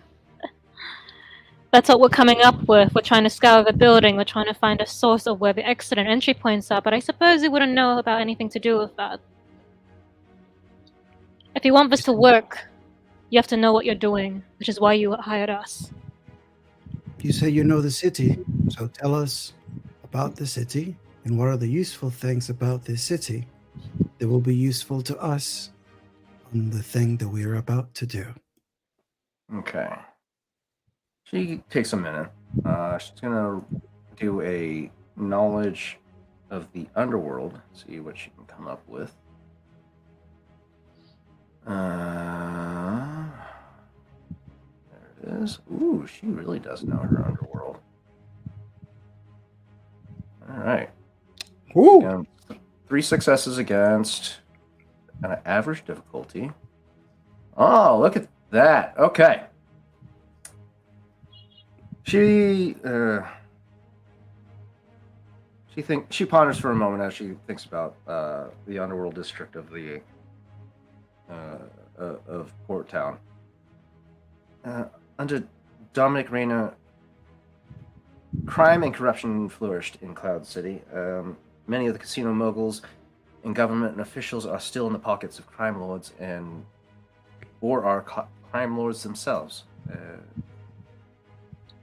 My father seems to be one of the latter. He's involved in some shady ventures.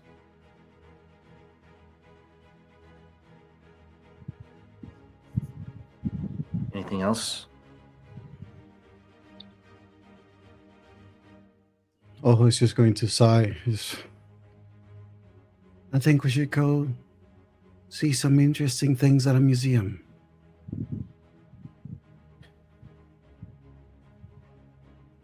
Make a few stops along the way. It's been a while since Yeah. I've been to a museum, eh, brother? You've never been to a museum, Ra.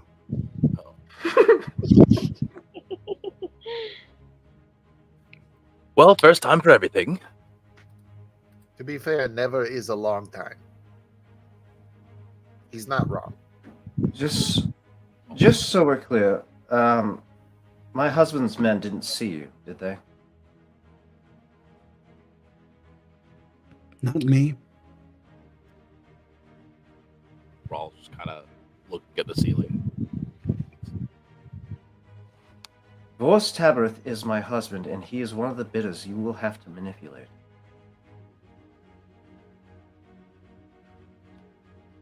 If he knows your face, this will present issues.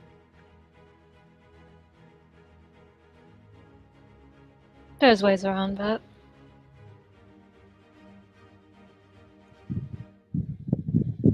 If needed, not all of us need to go inside.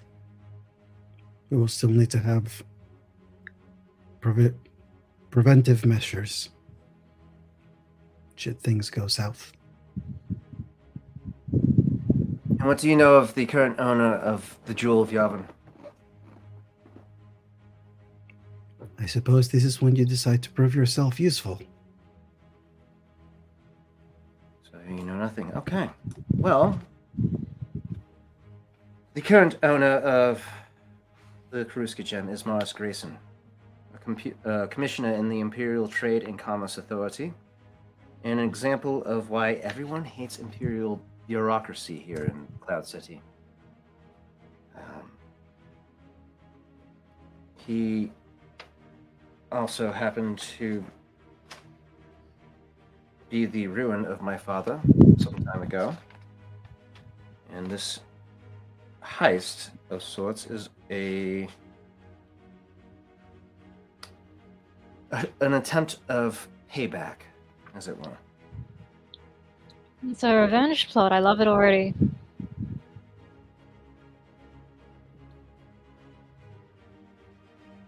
Mind you, Miles Grayson is vengeful and greedy, and he has quite powerful allies, but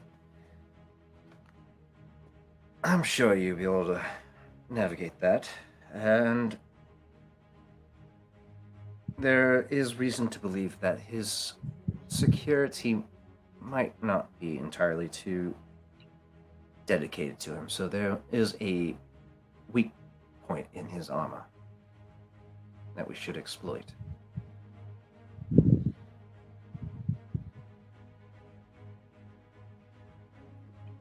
Who are the people close to him? To my knowledge, he has two people he trusts the most. Gantril Dro. He's a Defel. A very odd creature.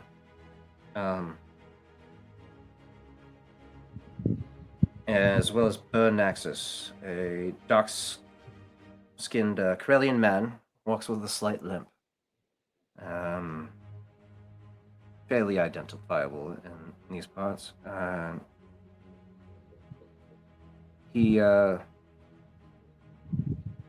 frequents the Tres Casino on level 44 regularly. So that might be another spot to inquire, possibly seek him out and see if there's any other motivations that we could use to our benefit.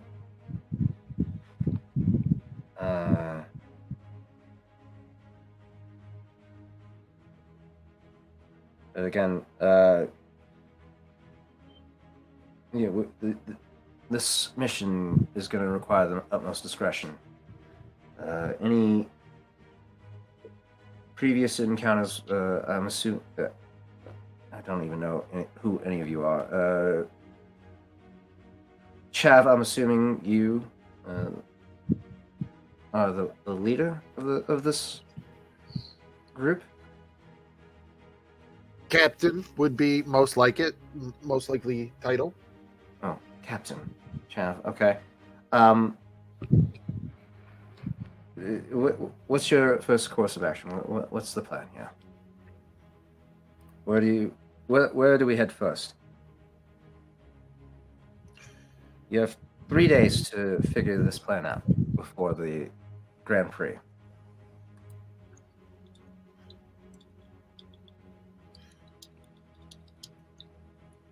So, I was actually about to type a message in the private chat, but I guess that I can just ask. Typed As message a- in private chat. As a, I mean, okay, that's a good point. All right. I'm just gonna parrot what Dia says. Chav's going to look at this, everything that we're doing. He's gonna say, "All right, so first things first, we gotta scout out the museum. We gotta see what kind of blueprints, floor plan, security, things like that we are going to have to deal with in order to actually get this gem and all the other things that we need to do. All right. So that's step one, have museum. Step two, we're gonna have to get some supplies. You don't go into a job underprepared. Better to be over prepared. All right. With that being said, things along the lines of new clothes so that we are indiscriminate. Because I don't know about you, but I ain't walking in no fancy auction with a bunch of grease smeared all over my face. Yes, there's a washroom down the hall to the left. If you feel I like didn't mean you right need to wash now. up. You know, I got to work on my ship anyway. I wash up once at the end of the day. All right.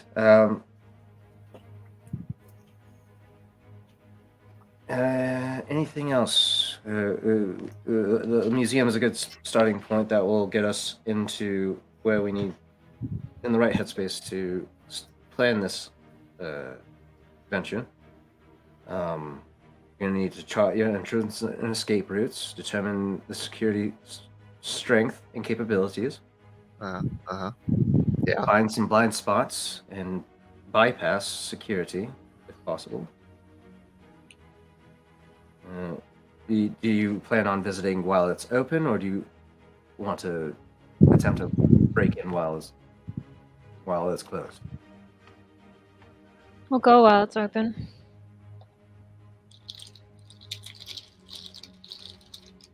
Okay.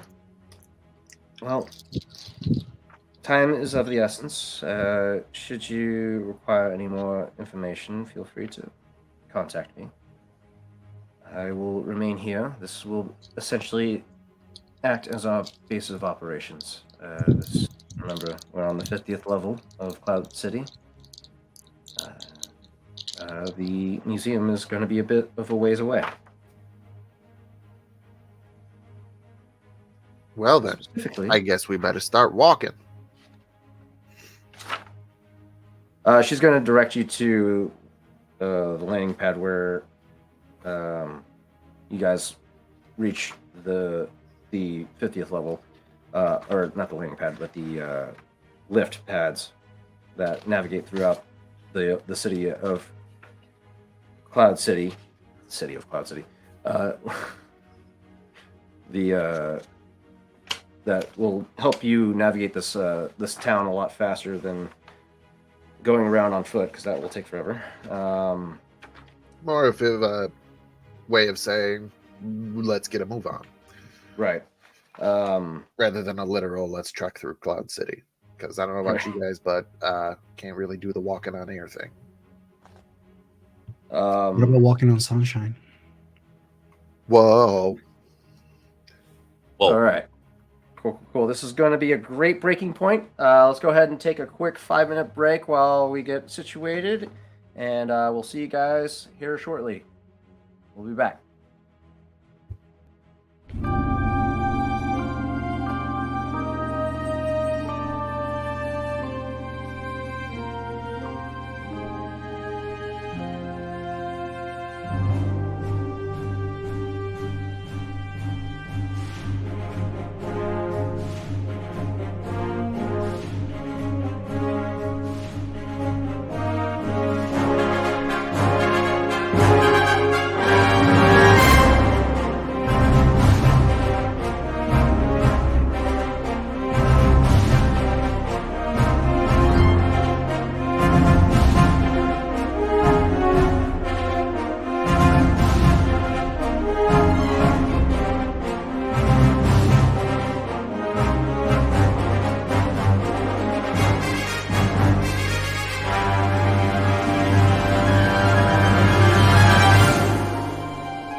welcome back, and how's it going to... Wait, that's backwards. Well, how's it going, and welcome back to 2B Dice's Adventures, Star Wars the Role-Playing Game, the Jewel of Yavin heist. I am your host, Daddy Tarzan. Get a quick coverage of our schedule for the week. We have tomorrow at 8 p.m. Mountain Standard Time, Dimensional Dial of Dr. Diego being ran by our lovely pilot over here, Chav, aka Matt. You aka said it wrong. Night. Ooh, you got me. You got me. That'll be taking place at 8 p.m. Mountain Standard Time. Hopefully, weather conditions do play a big factor in our current scheduling as of right now. So there might be some time delays, but you can expect us around that point in time. Thursday, Tales of Varden, DM'd by our Chris Claybeard, known on social media. That one will be taking place at 8 p.m. Mountain Standard Time as well. And then Frontiers of Eberron comes back on Sunday. That's going to be exciting. We just got Holiday back, which is cool. We've missed that guy for sure. Other than that, that's our Star Wars will return next week, as it is now weekly. And, repeat, wash, rinse, and repeat. Any other announcements that we have on the docket today, guys? All right. Let's do Let's this. go ahead and get back into the game. Aris gives you guys a quick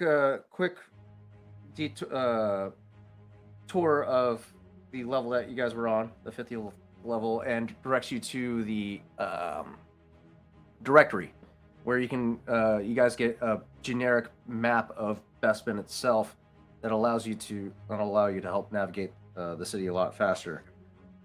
Excuse me. For context, Chav, your ship, the Nothman Chimera, as well as Dove's Echo Serene. Is it Echo Serene? Did I say that wrong? Echo Celine. There we go.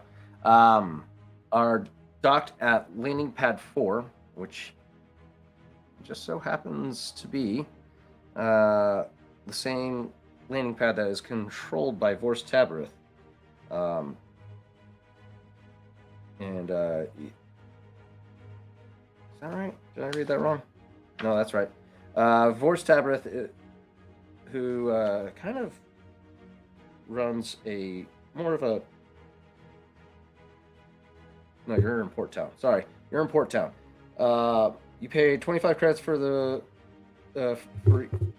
day, and it's 15 additional credits for every day that you spend here in Cloud City. So as of right now, you planned on being here for 3 days, so for a total of 55. 70. 55? So 25 for the first day, right? Right. And then 15 15 for additional. 2 more days? Yeah. So it'd be 25 plus 30, so 55.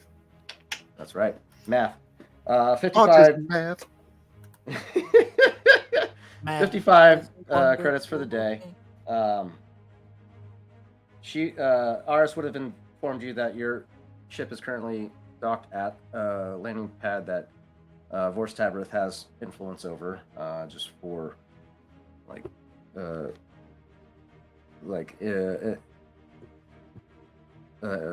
emphasis on the importance of not being discovered by this individual, because your only way out of this place is controlled by the individual that is attending this this bid or auction.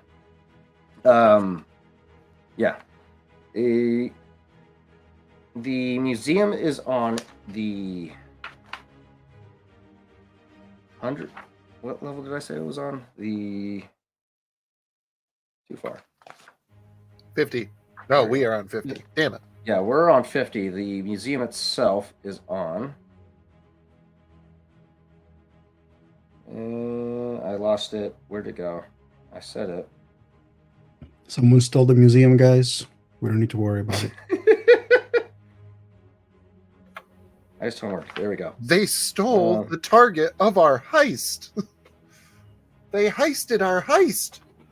Smart. The whole thing is gone.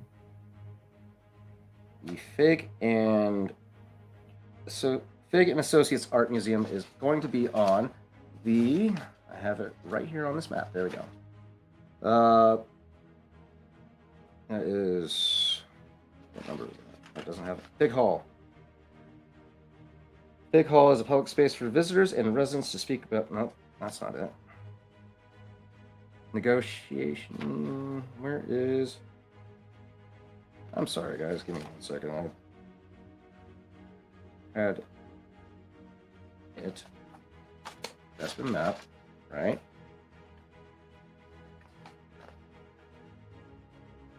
That is what level? It's just below 4. So clouds, landing pad. Okay. 80 meters across. Port town. All right, let's move forward. Screw it. 22nd level. There we go. Found it. 22nd level. God damn, it took me forever. 22nd level of Cloud City. The museum was one of the first attractions to be commissioned by Ecclesius Fig during the construction of the city and has remained popular since. You guys decided to meet there for during the operation hours. Like many of the attractions in Cloud City, the museum is gaudy and expensive, but carries an air of having been hurriedly put together. While there are a number of eye-catching pieces in the museum, it seldom receives praise from critics or connoisseurs. Compared to renowned art museums of the core worlds, many see Fig and Associates as lacking class and favoring large or colorful exhibits over a more carefully selected and intriguing collection. Most visitors to Cloud City from a shitty museum. Essentially. Most visitors to Cloud City care little for such elitism and find the museum a delightful diversion for a few quiet hours. You guys make it to the main entrance. You take a quick look over and take note of heavy blast doors at the entry point. Should a lockdown occur, it's going to take a whole hell of a lot of firepower to blast your way out. You guys make your way in.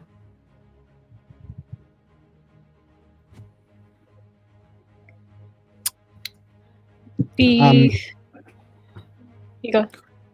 Go ahead.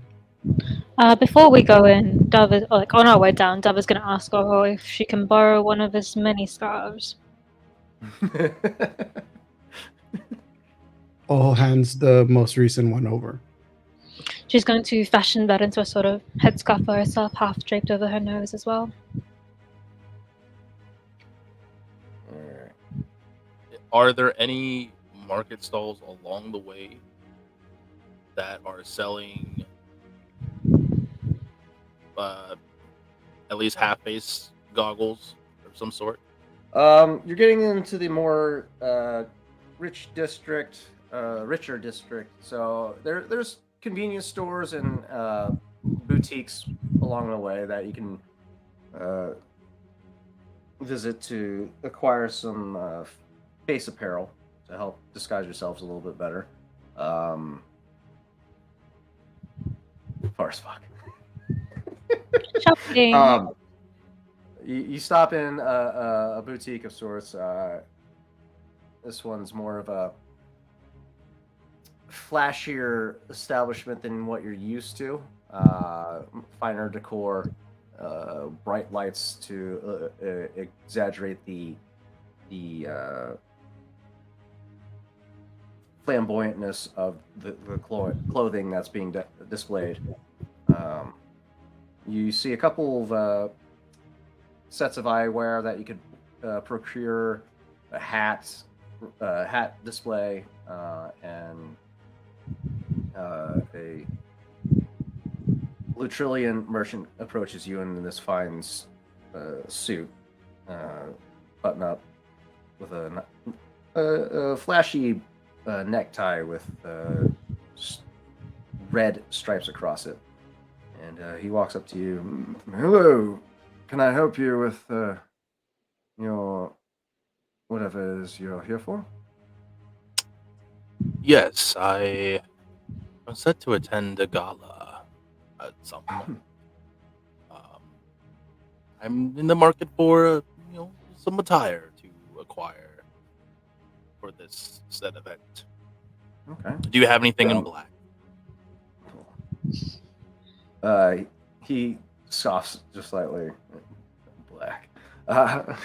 The rest of you are in attendance as well, or just did Raw Chav just go for in sure. black? Is Oh. it, so this is like all kinds of apparel, not just face and eyewear. Correct. This is a Then This Chav is, would be here. tuxedo shop, if as you were. Oh, perfect. I'm going to say that actually Oho would have told Chav that whatever purchase or stops they're going to make, Oho and Chav are going to do it separately from Browl and Dove. You know what? Don't want to be seen together. Good idea. Good idea. So, as of now, Oho would have already suggested to the group that there's nothing group related. We all communicate through comms, or getting together back into like the 50th floor where the location is.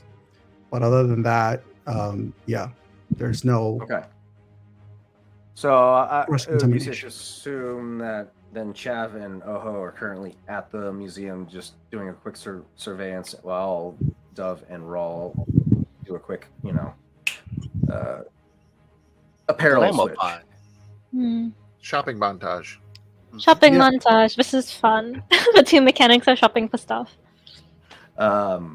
He looks the two of you over. He gives a quizzical eye to Dove, as bounty hunters aren't known to be very dressy.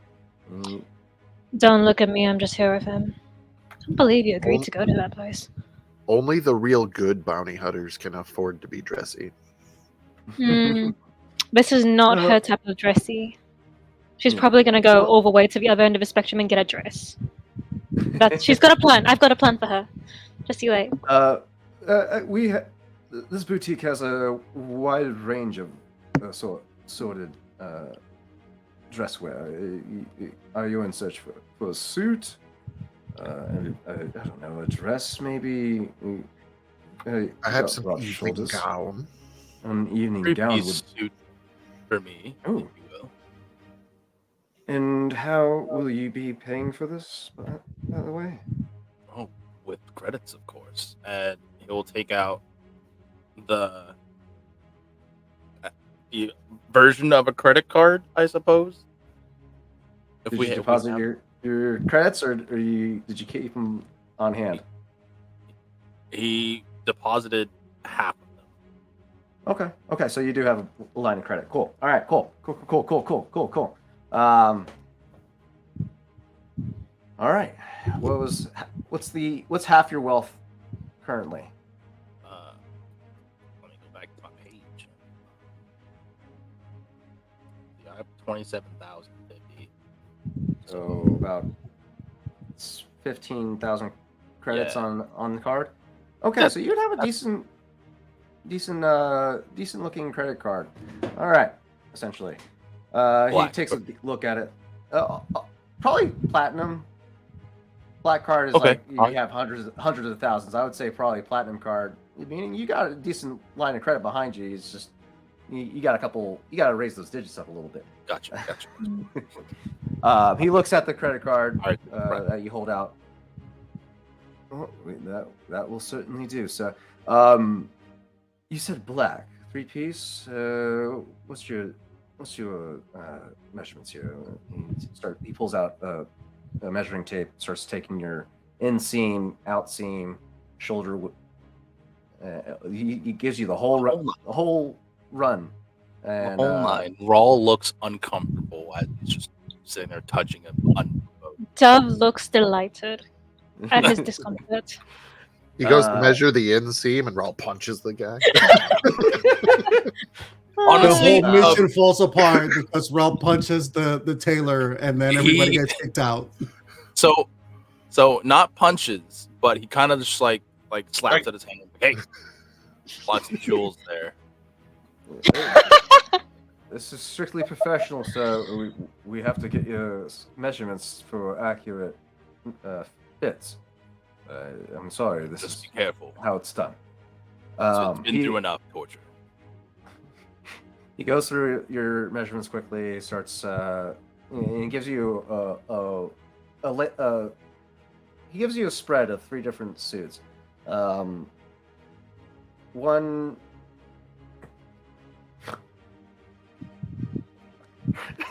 Come on, give it to me. He gives you Sorry. a charcoal gray suit with black a dark black vest complement and a black collared shirt with pinstripe suit pants to go with it. Second suit, ash gray jacket, sport coat with ash gray dress pants and with pinstripes down the length of it, as well as a smoky gray vest with a white collared shirt and a what color is the tie?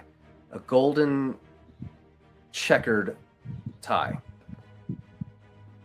Third suit's going to be black on black on black. Everything that you asked for, but all 3 of these suits look fucking divine.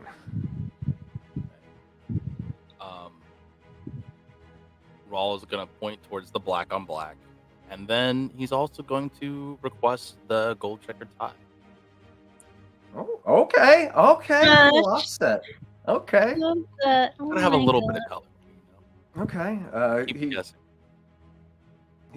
He seems intrigued by your choice of fashion, and he puts it together. All right, so this is gonna run you tailoring. I'm assuming you want shoes to go with this fit, this outfit as well, correct? Of What's course, your the whole- shoe size, by the way? And he leans over to your foot, starts taking measurements. He's got- that's He's got a 14-inch foot. okay. He's got big. Relatively large feet for a humanoid. Okay, this is gonna run you about 3,500 credits.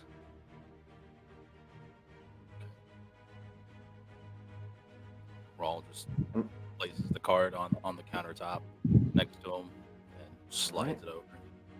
I can have this outfit done for you in 4 days, or we can expedite the process and move you ahead of the queue for an additional 1,500.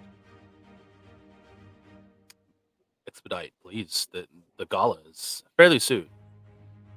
Okay. Also, would you mind? I can't really be seen here, but could you mind keeping the purchase discreet, just in case my enemies happen to track my expenditures?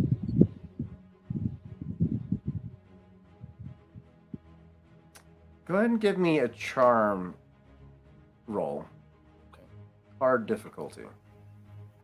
You should have just said so your wife doesn't know how much you've been spending. Honestly, should have. Or you don't want it to show up on your taxes, just like something, okay? Oh no, what have you done? Dove, browsing through Gown, just calls back. By enemies, he means his wife. Goodness gracious. With that, I'll give you a boost die. I'm also going to be spending a light bomb. Take it. Take it all. He's being so dramatic. So I need to. So I only have 1 green die with this. Would that just turn into a proficiency? Proficiency die, yeah. Oh Okay. my god. That ain't gonna fly. Oh no! All right, here we go. Dub did say it's for the wife. but he said for his enemies. So take that as you will. They're one and the same. Well, They are. What am I saying? Like, why are you spending her money? I'm not letting you go shopping on your own ever again, Rob. This From is now so on, funny. I'm Oh gonna my get one of God. those leashes that you put on the babies, and that's how we're gonna do it from now on. Okay? Listen. Oh. Raw knows weapons. He doesn't know fashion. Okay, it's totally different. You were out of there. You were out You of have to there. use your fashion as a weapon. Shit! That's so bad. Where's Spur the okay. Wind? Okay. Let's think about this. All right, 5 failures. That doesn't mean that it's extra bad.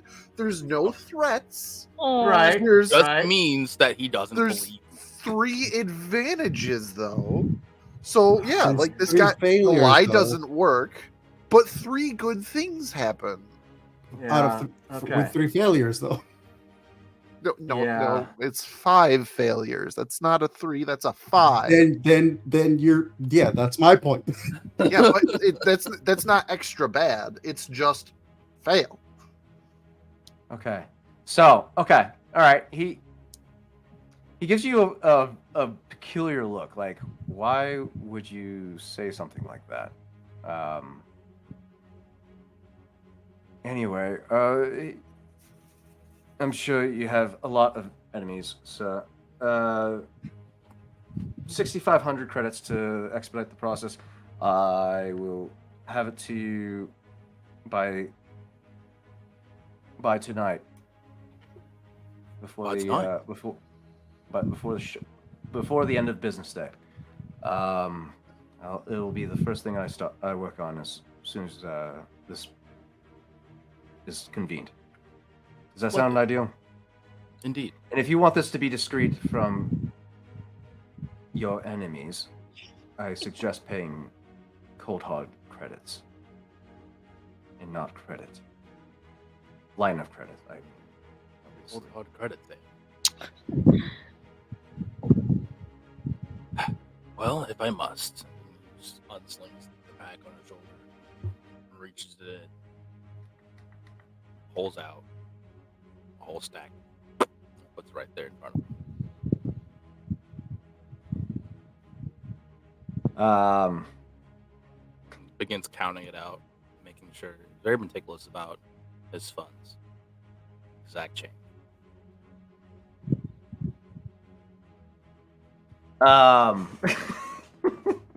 Yeah, he watches you count it out. Very well, sir. Try not to accrue any more enemies while you're out and about. Miss, can I do anything for you? Yes, actually. While all that was happening, Dove was browsing the gowns, and she goes for a line of pleated fabric, so the detail is less in embroidery and beading and more so just the texture. And she pulls out one of the gowns that has sort of like high-necked, one-sleeved, and it's draped over the body in this sort of dark purple color, which I will show you because I was looking at Zuhair Murad designs. And she will ask how much that might run her in a dark red instead, and I'll send you a photo. Okay. Or I'll see if I can actually show it on camera. It's the purple one. Oh, yeah. Yeah, it's the purple one, but she's asking for it in a dark red with a matching headscarf. Okay. Love it. Very well. Before we start, do you mind if I take your measurements so I can tailor this dress appropriately? Of course. And he quickly goes to work getting your bust size, length, inseam, outseam, and granted, actually he wouldn't do the inseam because there's no fucking There's legs no to it. inseam. And waist, hips, the whole 9 yards. Yeah. He gets your measurements down to an exact T. I can surprisingly enough, the dress is approximately just about your size, just minor alterations needed. I could have this done probably the same day as your associate here, who apparently has a lot of enemies. Don't know what that means. I don't know either, but he's Uh, dramatic like that. Apparently so. I can have this done for you for 2,500 credits. With the expedited cost? We'll include it in his priced expedition. And since you guys are spending as much as you are, I'll throw in some the headscarf complimentary, as well as any facial accessories that you would prefer, sir, with the purchase of these two outfits. Do you have any gold masks present? Masks? In what theme are you? It's a masquerade gala. You know, these Masquerade. posh Um, are very particular about their anonymity. He pulls up this little steampunk-looking mask. It's currently black and gold, but he offers to coat the rest of the mask itself in a golden powdered paint to help it dry faster, so it doesn't take as long to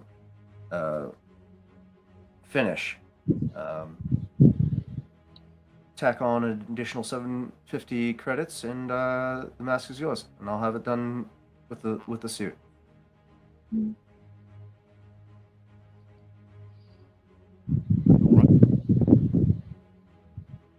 Does that sound fair?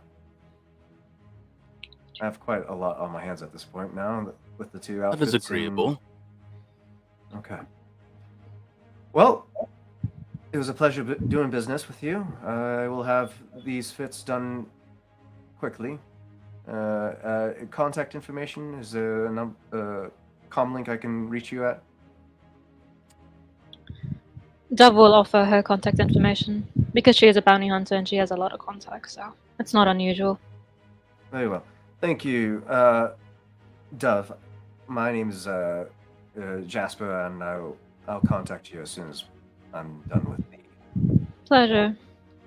outfits. Have a good day. Again, try to avoid any more enemies, sir. Oh, they should avoid me. Quiet. And he takes the two outfits and retreats to the back as the rest of the attendants go about their way. They're all watching you carefully because of the mentioning of threats, and I'm just like, For my not sure how enemies. to. Raw's gonna give him like the pretentious like scoff like how dare how dare. I hope that a year from now, real time, like across the galaxy, freaking complete different situation. We're just like in somewhere, and Jasper the tailor is there, and he just goes, "How are those enemies doing?" They grow by the day. I'll double down on that and say that actually, eventually, after a year, Jasper becomes the enemy. Oh. And he's known as the Tailor. Taylor, oh my god. Perfect. Played by Taylor. Listen, on that note, if we recall the movie Stardust and we had Captain Shakespeare with his whole closet full of gorgeous clothes, that would be the Taylor. Tarzan Oh is my- adding it as we speak. Oh, I love it. All right. Okay. You successfully managed to get your outfit procured and worked on with Taylor not really believing your tales of enemies in pursuit.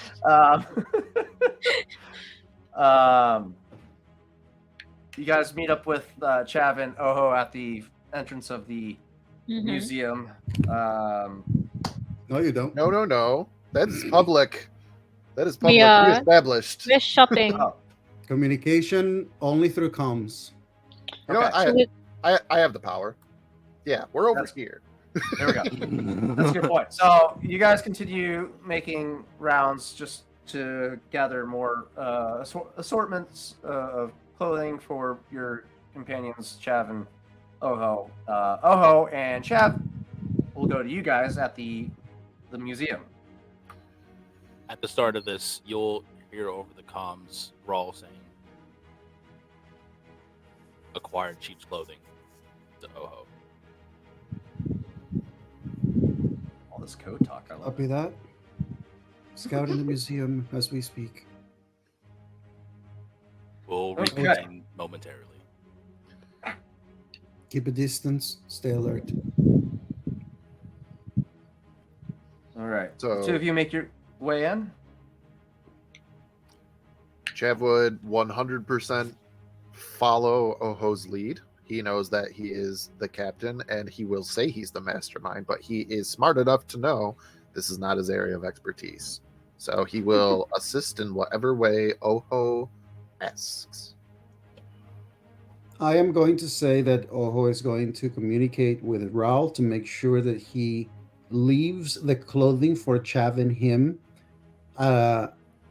discreet location, and Oho is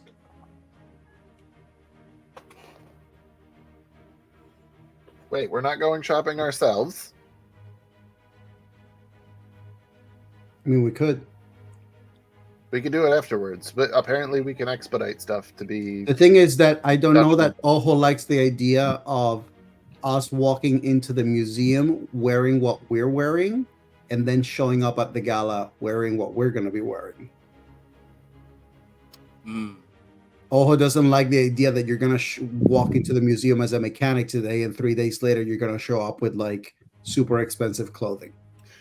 Well, that being said, if you brought this up, because Chav thinking about this, he's like talking about like we're gonna go. We should, number one, he's gonna say we shouldn't go to the same tailor if we're trying to be separated. Same. About Oho wouldn't have taken. He wouldn't have gone to the same store. So that also being said, like when you bring it up, like you look like a mechanic right now. What are you gonna be doing, showing up in something fancy? He's gonna say because when we go to this party, this gala, I'm gonna be walking in as the champion of the Cloud City Grand Prix. Noted. Presumptuous, but yeah. Smash. I'm going to say that. I'm going to say to expedite it. Oho went into a different location for clothing. He didn't even ask. Like Oho is used to putting clothing on and disguising himself. He's basically doing the Terminator 1 thing where like the soldier is like walking, grabbing the shoes, putting the shoes next to his shoe just to make sure that it next to his foot without putting them on. He's like, yes, this will do. This will do. This will do. He just literally just kind of like he's already gathered the information of everybody he sees in the level of this level of the Cloud City to get a sense of what people dress like. He will go into a place. He will find robes. He's actually going to go, instead of tailored, he's going to go with robes that are a little more loose because he's using the concept of Ekani being good at reading micro gestures. He's covering his body from any gesture to be seen as a way of basically making himself as I am an Ekani that he's going to tell you shit. So that's Right. like a snobbish gesture from an Ekani who understands the concept of micro gestures. I do have to say, All when right. you said you were going to acquire clothes and then reference Terminator, I really just pictured you walking into a shop with clothes and just going, I need your clothes, your boots, and your motorcycle. tempting. But I feel like we already have Rawl's enemies, and I know. I'm not gonna add on Enemies. to that. Yeah. But yeah, I'm gonna say that Oho is probably gonna get that kind of clothing. He's gonna get some sort of like shawl or like big cloak that he can put over it to make it more discreet, at least for today. And he's gonna go in with Chav. At best, he's gonna pretend that Chav is his like chauffeur. All right. Go ahead and give me a quick, easy skullduggery check to pull these clothes without catching any attention from anybody. Oh no, he'll buy them. Oh, Okay, He'll buy okay. them. He just just- won't have like the whole conversation about like, oh, I'm this size or like measure me. He's like, no, I know what this and this will do. He's just Okay. gonna show up at the counter. They're not even gonna know that he was in the store, and he's gonna go, "I'm buying these," and they're gonna go, "Huh." Pretty much. Yeah. Okay. You accumulate a full outfit of assorted clothing. Let's go for 250 credits without any measurements or tailoring. Just a basic, generic, bulky outfit. Loose fitting outfit. His was off the rack. Yeah. Clearance off the rack. He went to Ross instead of going to Macy's. So Yeah. Easy peasy. No measurements, no tailoring. Yeah. They're going to be like, well, if you're just going to buy it as is, then yeah, 250 credits. That's it. Noted. Okay. Cool.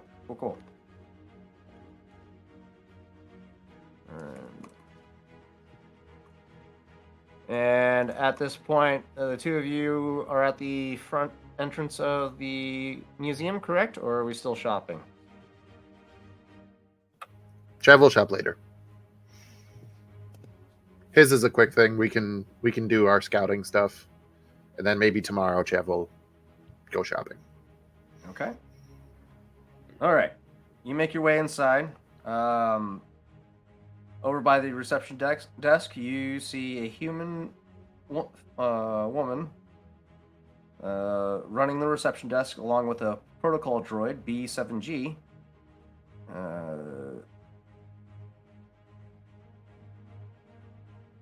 With just greeting the various visitors passing through the museum. Over by the reception area.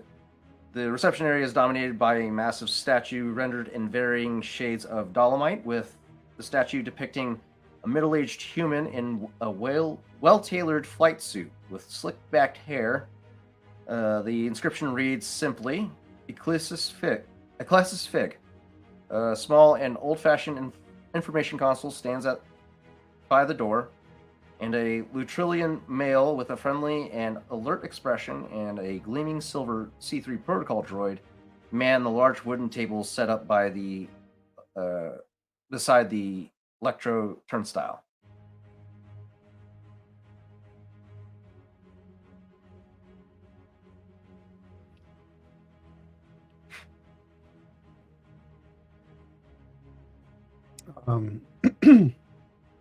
If there is a spot for me to communicate to the comms to Dove, Mhm. I will say that Oho would probably communicate C3 unit with the information desk, potentially useful to acquire mapping. Okay.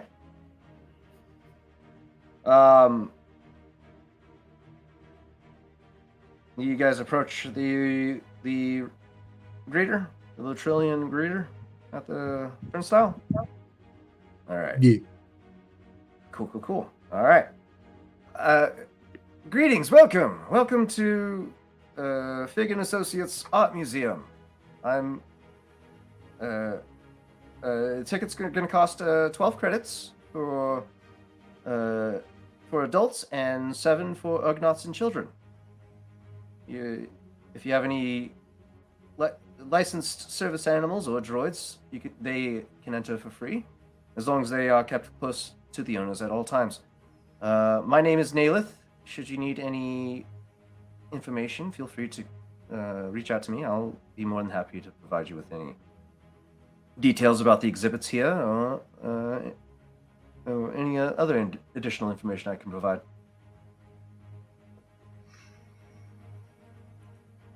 Chav will just pay the 12 and then 7, 19 credits. 12 credits for you. Well- Thank you. Oho as a child.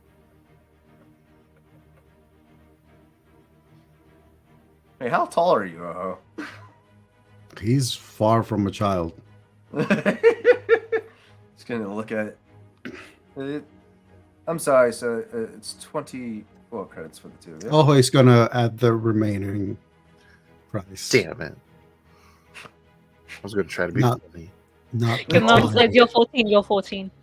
Rawl is actually shorter than Oho, so he'd be more the believable child, I suppose. Sans the beefiness. Just a Rawl beefy is child. shorter than Oho? I've been picturing this wrong. Rawl is shorter.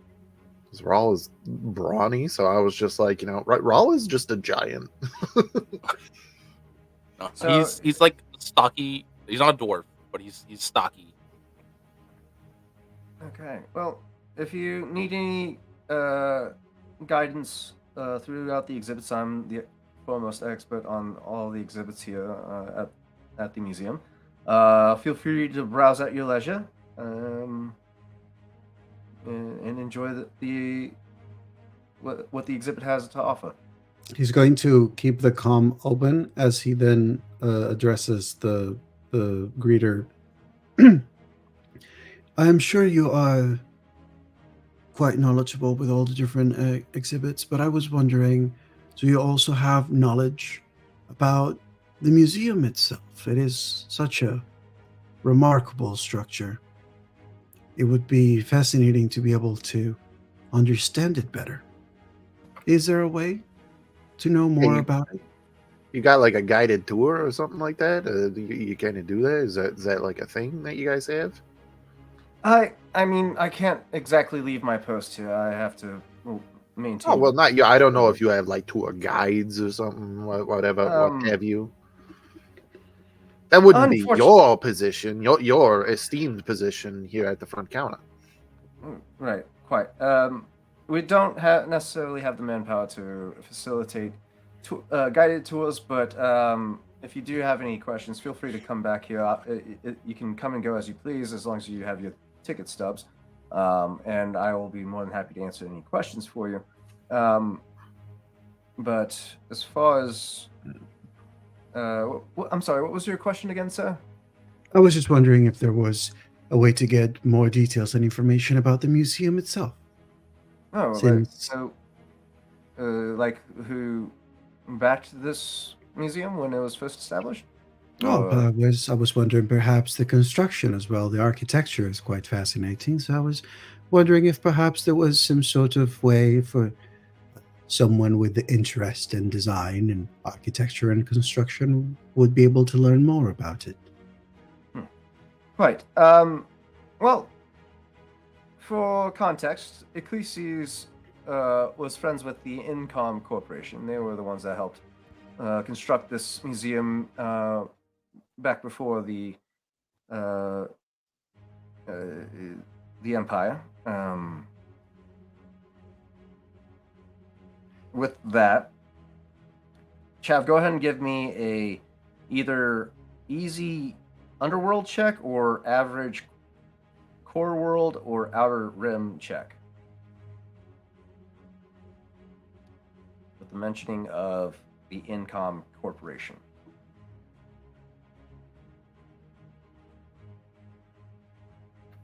You said it was what kind of underworld check? It's an easy underworld check or an average core or outer rim check. We're gonna do the easy underworld check because I actually have proficiency in that one and not the rest of them. Okay. You have 2 failures to beat. Wha-bam! Hey! All right. Look Triumph. at that. Yeah. So hold on to that triumph because there's not too much that you're going to get from this, but that can benefit you later on down the road. You are familiar with many of Incom's engineers that have thrown in with the rebellion after the Empire seized control. The company is now a shell of its former self, and you have a fairly decent idea that if you were to try and acquire schematics of any kind in regards to this museum, that facility is probably going to be your best bet, and there is one in Cloud City's port town. As far as you're aware, that facility has been shut down and it was taken over by an Ugnaught-run construction company or construction guild. All right, we're gonna keep quiet. Okay. You guys take notice as you're passing through the facility, several security cameras throughout the facility itself. And you continue on. Before you pass the turnstiles, you see a long hallway with several exhibits lining the walls all the way to the back. The electric signs flash and glow, advertising the beauty of Bespin in a host of languages through an otherwise dimly lit and cavernous hallway. A number of large and impressive glass containers have been installed around the room, each containing a slowly shifting landscape rendered in colored gases and held in place by energy fields. So yeah, you see that there's exhibition hall to your left and an exhibition hall to your right, to your immediate right and left. Which direction do you want to go first?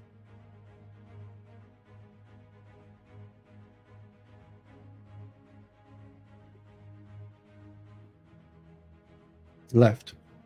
Left? Okay. That's going to be exhibition. Oh, never mind. That's not an exhibition. That's a gift shop. You guys walk in to the museum shop, which is clean and austere boutique where patrons may purchase souvenirs such as portable holopicks and scale models of some of the museum's more popular exhibits. The shelves are stocked with such holobooks as artists' biographies and portfolios, as well as other merchandise depicting famous works of art, some of which have been featured at the museum itself. There's a WA7 service unit that mines the shop and tenders sales. It's a stylish and gregarious droid, and it zips around on a unipod wheel.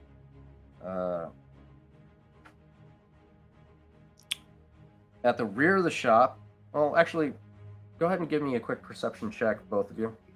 Mm-hmm. Easy.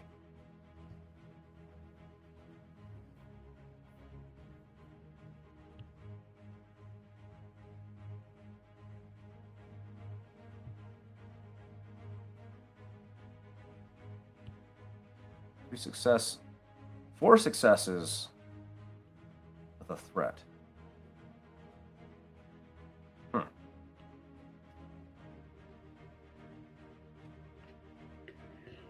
Yeah, you know what? Yeah, no, that threat. You notice that there's a blind spot where the cameras are concerned, and as you are trying to figure out that blind spot, you just end up walking into the W series droid and knocking it off balance for a moment as it recenters itself and buzzes at you, warning you to pay attention to where you're going. But as you move past the droid, at the rear of the shop, you notice the door is marked staff only. And there currently are no security cameras pointed in this direction of that room.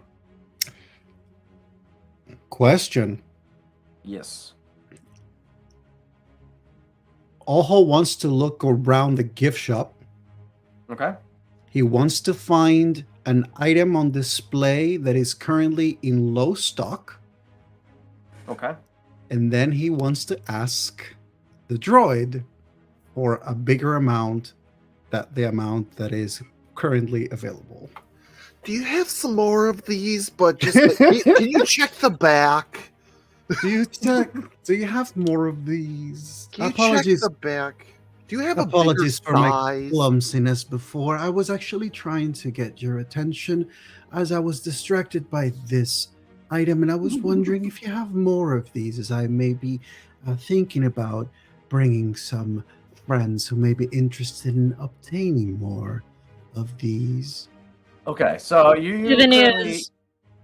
currently have in hand a display of something that's not currently publicly accessed, a replica of the Karuska gem that you're here to steal. It looks, for all you can assume, it looks identical to what you're supposed to steal, but it seems to be flying off the shelves like crazy because it's very vibrant. It has a little interactive display that allows you to spin it, turn it on its axis, and examine it up close and personal. There's a button that also gives out like a little informational guide as well. It informs you that the souvenir will cost you about 75 credits, as it is a very high end product, but given that it is flying off the shelves as quickly as it is, he does have in his inventory another case full of 20 more of these items, but they are currently in the storeroom behind the shop.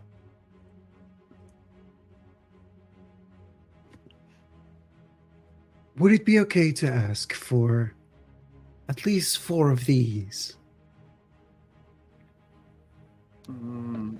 WA7 droid pauses as it processes your request for a moment. And it blinks at you before wheeling off towards the staff room door. Question. If there are no cameras pointing in that direction, can Oho attempt to sneak in before the door closes? Okay. Give me... I'm not the one acquiring enemies. Okay. You wanted enemies? I'll make us some. I'll make us some enemies. Let's do a stealth check, hard. Are you attempting? Are you attempting to get out of line of sight of any current cameras that are in line of sight of you right now? Yes. All right, go ahead and add an additional boost die to your stealth check as well.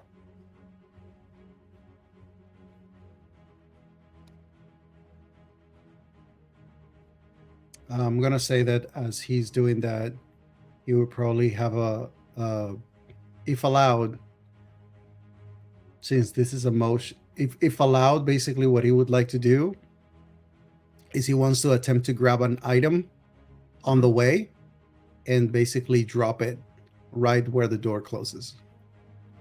Okay. Giving obviously a look at Chav so that hopefully he'll keep an eye on things on the other end. So I'm doing stealth with a boost die, yeah? Yes. You got zero. You got to beat 0 success or 0 failures, but 2 threats. Oh shit! Yeah.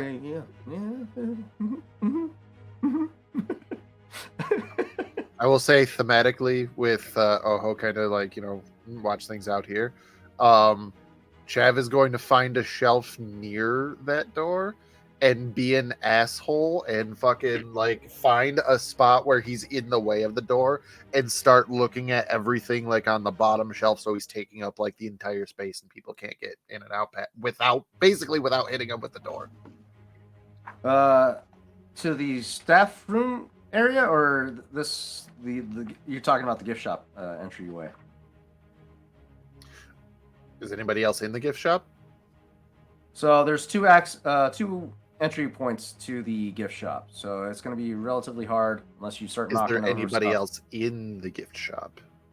There's guests passing through. It's then he's more so concerned with making sure that back storeroom is where Oho just went. Is that door is covered? That like, so nobody else goes back there, basically. Gotcha. At Okay. least without Chav making a lot of fucking noise. Gotcha. Okay. All right. Let me see if Nalith takes notice to the security cameras real quick. That's going to be a... Not that one. No, you already bypassed the door because you... hard vigilance check for Nalith. Okay. Fingers crossed, guys. Ooh, that's not good. That's the results. 0 successes, 1 threat. Okay. I am the threat. It's me. I'm the threat. Chav, you keep your line of sight on Nalith, the guy that's maintaining the entry point, and you notice as he's beginning to turn towards the security camera feed that's by his station, and you knock over a display by accident, seemingly by accident, and it catches his attention as he looks over to you. He's just gonna like put his hands up and just be like, "Oh my god, I'm so here. Let me just try to and like make more of a mess as he's trying to clean it up." All right. Making a point to interfere with anybody else who's nearby in the gift shop to like ruin their experience. So this guy might be more interested in what Chav's doing than anything on the fucking monitor. Oh boy. Give me a... I know how customer service works. Give me what is this gonna be? A deception check? Yeah, give me a deception check. This is gonna be... Is there something akin to like a performance check? Yeah, that would be probably deception. Skullduggery? Okay, alrighty. Probably not skullduggery. No. I mean, Yeah, skullduggery is more for pulling Yeah, off it's like more. thefts and yeah, deception's probably gonna be that or charm. I'll let you choose charm or deception. could I talk you into it being a piloting planetary check? Fucking how? I can see that. I can see that. You know. I don't can know how. I'm see- just wondering, can You I know- talk you into it? I can see. You're just gonna call your ship sorry, into you land said- in at you said- the entry. Don't tempt me. International incident. Okay, so what was it? Coercion? Charm? Deception? Charm or deception? You choose. Deception, because we have one more die. What difficulty check is this? This is gonna be easy. I'll give you a boost die for making as big of a fucking mess that you did. Yeah, because we're a mess. Yeah. All right, bring it up. Oh. Fuck yeah! Fuck yeah! Fuck yeah! One success, one against one failure. So it's there's no success, but you have 5 advantages. Okay. The mess gets even fucking bigger. as We'd just like as to cash in those advantages to basically like if me failing this means that like he's going to start noticing the camera or something, that I'm just delaying him from getting to fucking right right at so you make this mess and Nalith starts calling over assistance from the roving patrol droids that are providing security for the museum. They make their way over to you, and you see this patrol of 5 different security droids beelining it for you. And oh, hey, I didn't think that it was that bad. You know, I'm trying to put it back. I was you know, I'm sorry. Is this expensive? Is that what this? You know, I'm so. And sorry. then as they get up to you, these are actually really well made. Just talking bullshit. Just fucking just keep talking and don't let them fucking get a chance. yeah, no, you start talking to these droids, and they are helping you pick up the stuff, and that's when you hip check one of them by accident and knock them over, seemingly by accident, and knock them into the display shelf itself, causing a even bigger fucking mess. And Dear Lord. Could it be like if we've seen the first Mummy, how like freaking like the domino effect thing, and then there's just that pause at the end, and with that pause as we're like listening to stuff scurry around, Trav just slowly turns to the We're patrol never that he gonna be knocked able over. to get back in here. No, he's gonna slowly turn to the one that he accidentally hit. Look at it, just go. Look what you did!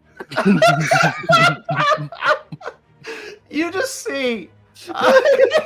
You just see the display knockover. It falls into a fucking hollow display of You can't knock what? over a hollow display. It's holographic.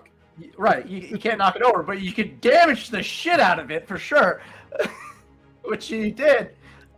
Which the display the display shelf does, and you watch the display of Ecclesies just flicker and spurt fucking fonts of sparks into the air. Nalith just looks at this display in sheer terror as this unfolds in front of him, and just snaps his fingers. Get him out! Get him out now! I didn't knock that over. He did. And the two. Meanwhile, as I have bought feet. all of the time in the world for Oho, What the hell can I look at before this fucking madness escalates the any answer is further? less than everything. I call shenanigans. Oh like- my I don't god! know how big this goddamn staff room is, but with this fucking madness, I feel like I would have been able to like just settle down, sleep, take a nap, come back up, and it would still be chaos. Oh my god. I'd say I will say this to like kind of like finish off the scene, basically. Like, as the madness is happening, all the stuff's falling, and hey, get him out of here, stuff like that. The scrambling of the mess. Is there any way that Chav could just kind of like and leave without being thrown out? At least leave the gift shop.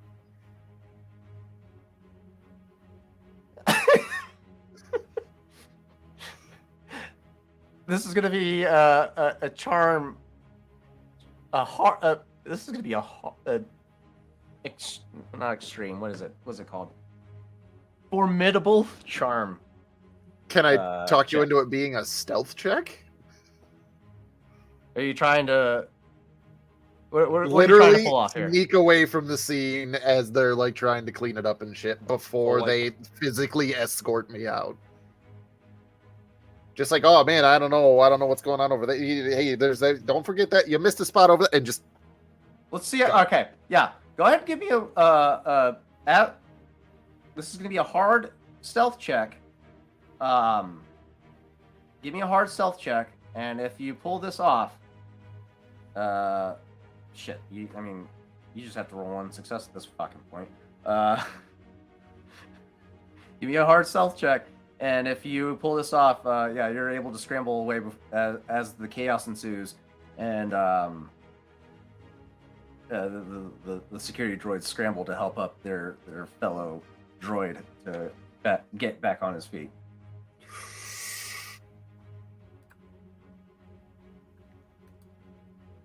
oh, this. You canceled out the threats. Holy shit. Okay. Okay. And I succeeded. Oh shit! You canceled the threats and it succeeded. Okay. So yeah. Okay. So how this plays out? How this plays out? I'm doing nothing else the entire game tonight. How this plays out is exactly how it unfolded in the Mummy. The display starts toppling over one after another, and crashes into the hollow display. In the panic, the droids start trying to hurriedly collect all the inventory off the ground. One falls into the shelf itself. The other two scramble to try and help him up, trip and fall on the items on the floor, and in this chaos, this is the time that Chav is like, I need to get out of here before I'm identified as the problem. And Well, have fun. you slink away And I'm as, making enemies. as Nalith just looks on in horror. Like he was about to look at the security monitors and hears the thunderous clank of droid armor clashing onto the hard panel floor, and just looks back over to see this chaos unfold in front of him and is just mortified. All I have to say is you're welcome. Oh, you find yourself hidden in the.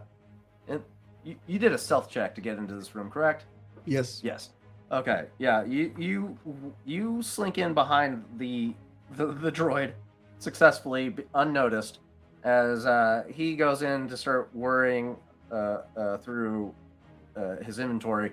Quickly collects up 4 of the Karuska gem replicas and whirs back out of the storage office, leaving you ultimately alone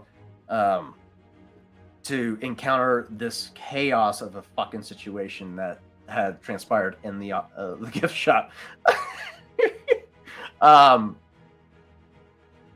So you take a look around. There's panels and displays designed to advertise old exhibitions in this storeroom.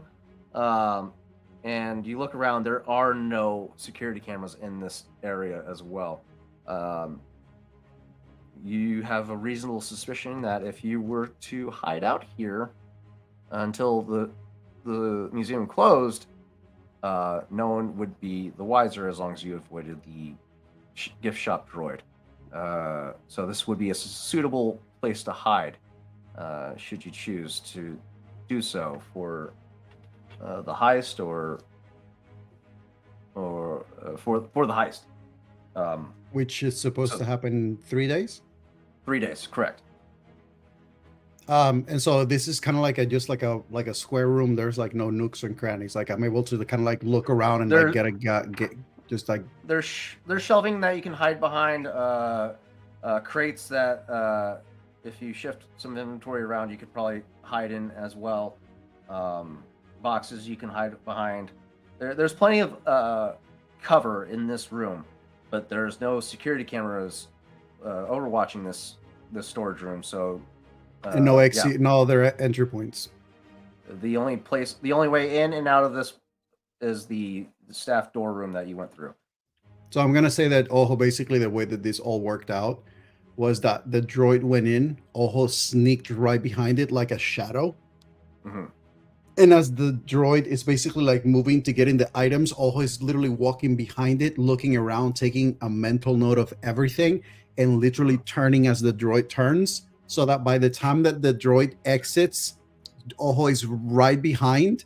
And when the droid is looking at it, Ojo is just going to go and just from like already out, making sure that the item is removed from like the door being locked and everything. And he's pretending to just be in the room again, like the gift shop. And he just goes, "Oh, no, I'm sorry. I think I'm going to have to pass on those for today.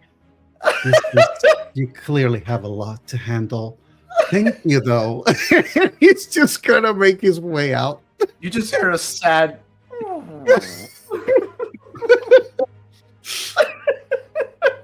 Oh no! Okay.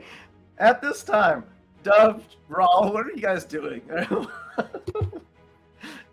Oh, that was a lot. There's so much chaos going on, and I love it. It is hilarious. Oh my god. Rawl wouldn't have done any of the firepower shopping yet, but he would have sought out trying to acquire some macro binoculars. And he is So, given that, Aris would have told you that you wouldn't have been able to find any of this type of gear on this level. You're gonna have to go into the deeper, into the depths of Cloud City, known as. Where's my map? Un momento, por favor. That's been mapped. There you are. Hot Fig Hall, 3 Bedlands Buffet. No. Where is the Black Market District? It is going to be. Oh, yeah, Port Town. The lower levels, 121 through 160, is Port Town. Has starship repairs, refueling facilities, and other necessities of an active starport. Because this is a high traffic, high traffic area. They're also going to have black markets down there.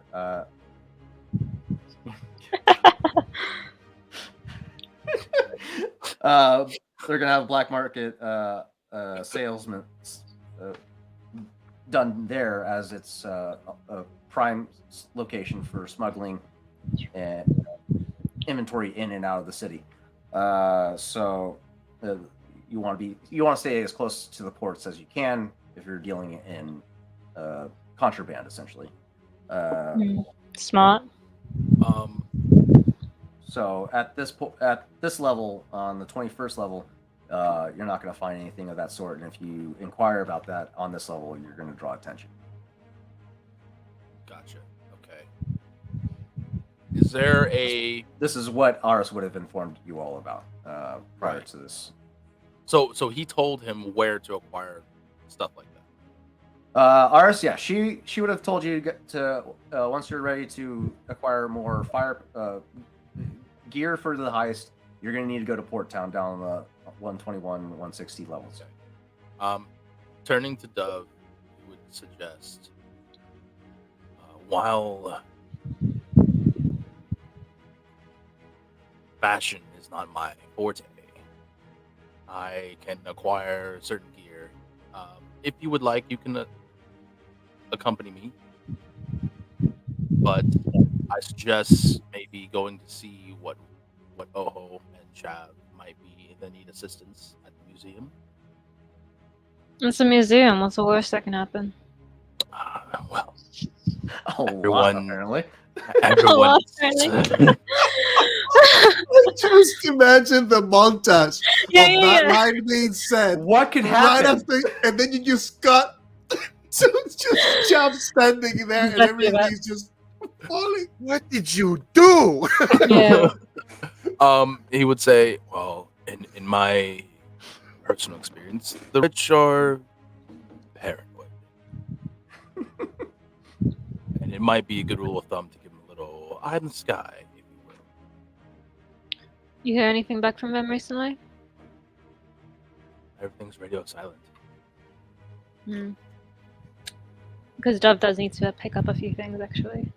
And then Raw's going to say, brother, update. Oh, you asked him. Okay, good. I was going to actually ask, I forgot, but Sir DM, would I have been able to get a sense or categorize whatever security system or like opening, closing device or mechanism was on the door to the staff room? And if Yes. it would have had a model on it that I would have potentially been able to link to Dove.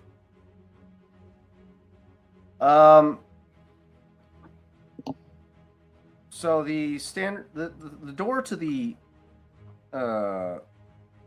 storage room is because the droids don't have like pockets to carry like swipe cards and shit like that. They respond to a radio frequency emitted from the droid. So there's no standard locking system. It's just whether or not you have a RFID signal present on you. Noted. So that's something. That's an option. Duly noted. Other than that, there's no. Wait, computers check. Oh, no computers check. Yeah, it's just response to our RFID. Okay. You guys make your way out. Chav, you made your way across the hall to 4, as that would be the most expedient way to break line of sight with Nalith. Oho, you made your way south into the museum, further in. So the two of you find yourselves. Chav, you're in the exhibition room, Reflections on Zim, and Oho, you find yourself in the Tab Cafe. Let's start with Chav real quick. This room is a jumble of paintings, sculptures, and cases filled with a motley mix of artworks and archaeological finds from Zim the Despot's reign. Some of the exhibits bear signs that claim to date from before the Republic, while others are replicas or artwork inspired by the period. The room is dominated by a large metal and stone replica of the bold conqueror and a copy of the famed wonder of antiquity, the statue of Zim on de Servo. So basically, a very generic display of this famed conqueror. Nothing stands out in this area aside from this standard security camera positions. Are you making an effort to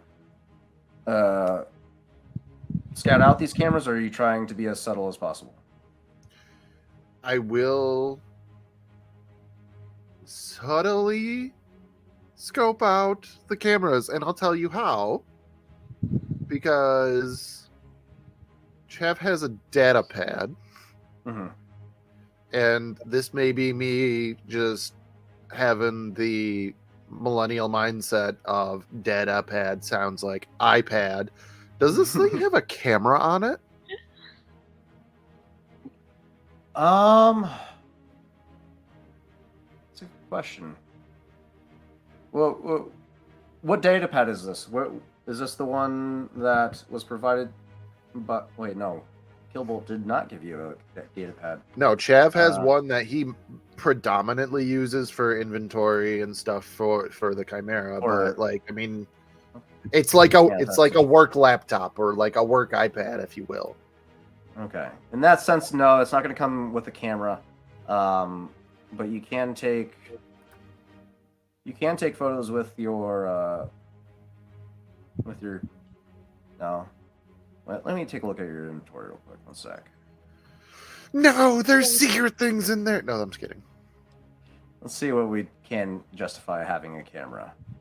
Comlink, handheld. I'm not about to whip out a hand scanner. I don't think, or macro binoculars. So that's why I was like trying like the data pad, because like, yeah, I mean, okay, could I persuade you with real world knowledge that this thing should have a camera?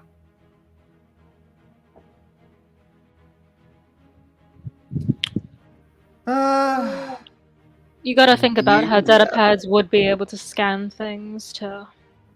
Yes, like the dimensions of freight, which he would have to know to adequately fill his cargo. Okay. Let's see. Let's roll a force die and see if a light side point, your data pad does come standard with a camera. Dark side, no. I think that's fair. Destiny to decide. Destiny. Yes, it does.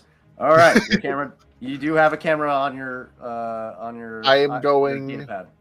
Full tourist and taking a panoramic photo and just circling the room like a fucking tourist.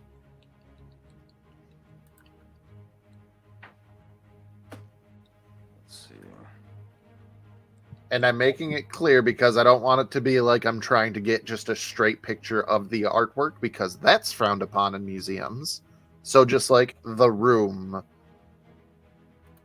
Just like, look at all this stuff that was here. Take a selfie. All right. Give me.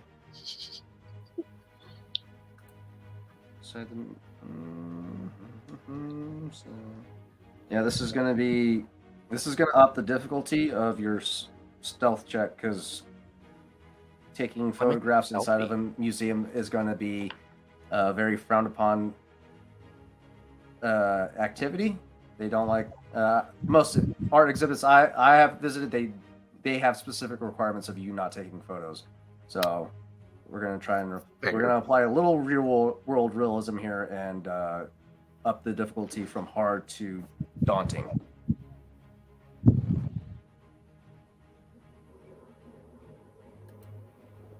Guys, can I have a light side point? If you want. You gotta beat 1 failure and 2 threats. You're muted, boss. I don't know what the consensus was on the light side point. I said that ain't bad yet. 2. All right, we're doing it. So we get to make 1 proficiency die. Heart of the dice. Yeah. Oh! Hot damn. I said I was done, and then I did this. I really have to be done now. I'm pushing my luck. I can just picture Chab just doing the what's that button press? You just hold it down, just take a shit ton of pictures. It's the panorama. No, not the panorama. The burst. Burst photos. Burst photos. Yeah. 50 photos. That's good. Yeah. 50 photos. Jesus. I'm gonna say, at this point, Nalith had left his station and is currently frantically trying to get the gift shop back in order because it is a chaotic mess and he is so heavily distraught with it. So he does. Yeah, he's not even concerned with what's going on with the rest of the exhibit right now. He's trying to get it back to a certain standard. So yeah, you managed to snap a quick photo of the reflections on Zim exhibit room, taking note of 2 cameras positioned, 1 to the north and 1 to the south. 1 to the northwest, 1 to the southwest quarter of this quarter. Okay. Now to the fucking luck. My God. I really got to stop now. Now to Oho, the Tap Cafe. Tap Cafe provides a comfortable setting for visitors to relax and enjoy hot drinks and snacks.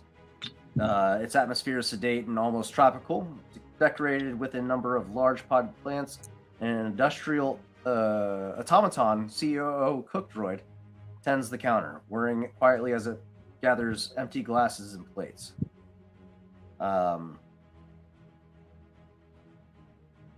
You've encountered these cook droids before. They're barely sentient. They have like a very base programming, and it only pays mind to you whenever you need to order something, or if you're done with whatever you're consuming, they'll come over to clean up.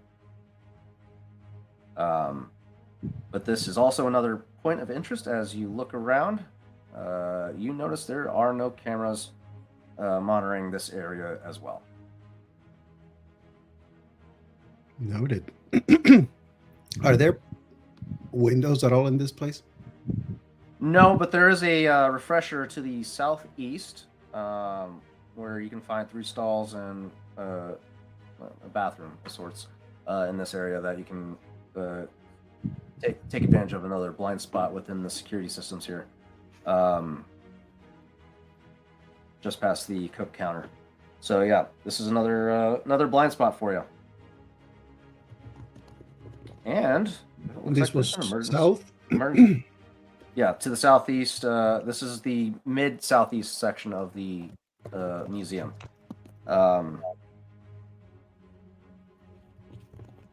And there is also an emergency exit off to the side of the refresher.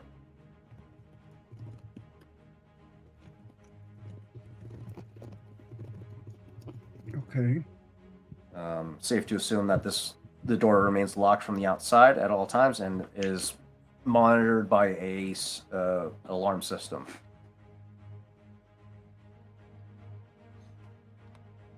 Noted. All right. Do we progress through the museum more?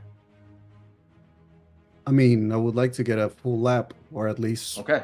you know, Okay. So you are in the midway of the museum. You make your way back out to the hallway, just south of your little distraction, towards a large floating exhibit of the planet Bespin. And gives a basic overview of how the Cloud City was created and what purpose it serves as. Its origin was used as a processing plant for Tabana gas, which Chav, you have been frequently passing through here as Tabana gas served. Tabana spun gas served as fuel for blaster rifles at one point in time. It has now since been made illegal, but there are rumors that you are aware of that Tabana spun gas is still being circulated. It's a higher concentration of fuel for blaster rifles as opposed to the standard blaster packs. So this is a more potent form of firepower. And this used to be one of Bespin's primary exports back in the day, before it became a Cloud City resort. Can you spell that for me? Tabana spun gas? Yeah. Tabana, that's going to be Tibanna.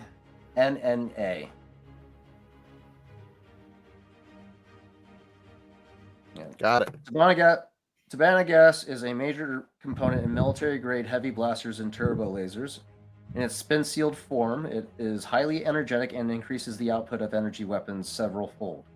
Unfortunately, spin-sealed Tabana gas is too energetic for personal scale weapons, which seldom survive more than a few test firings. This doesn't stop the odd blaster for hire from trying, of course. In its unspun form or natural state, Tabana gas is a useful engine coolant. Unspun Tabana can be spin sealed via an industrial process, but doing so is costly and difficult. Officially, the export of Cloud City is unspun Tabana gas, which is legal and unregulated. It is taxed and subject to the administration of the Mining Guild, but Bespin is a relatively small operation and normally overlooked by most Imperial Guild authorities. Bespin is notable for the large amount of natural spin-sealed Tabana gas available in its atmosphere. Cloud City's primary export is spin-sealed Tabana gas, for which it earns enormous profits on the black market.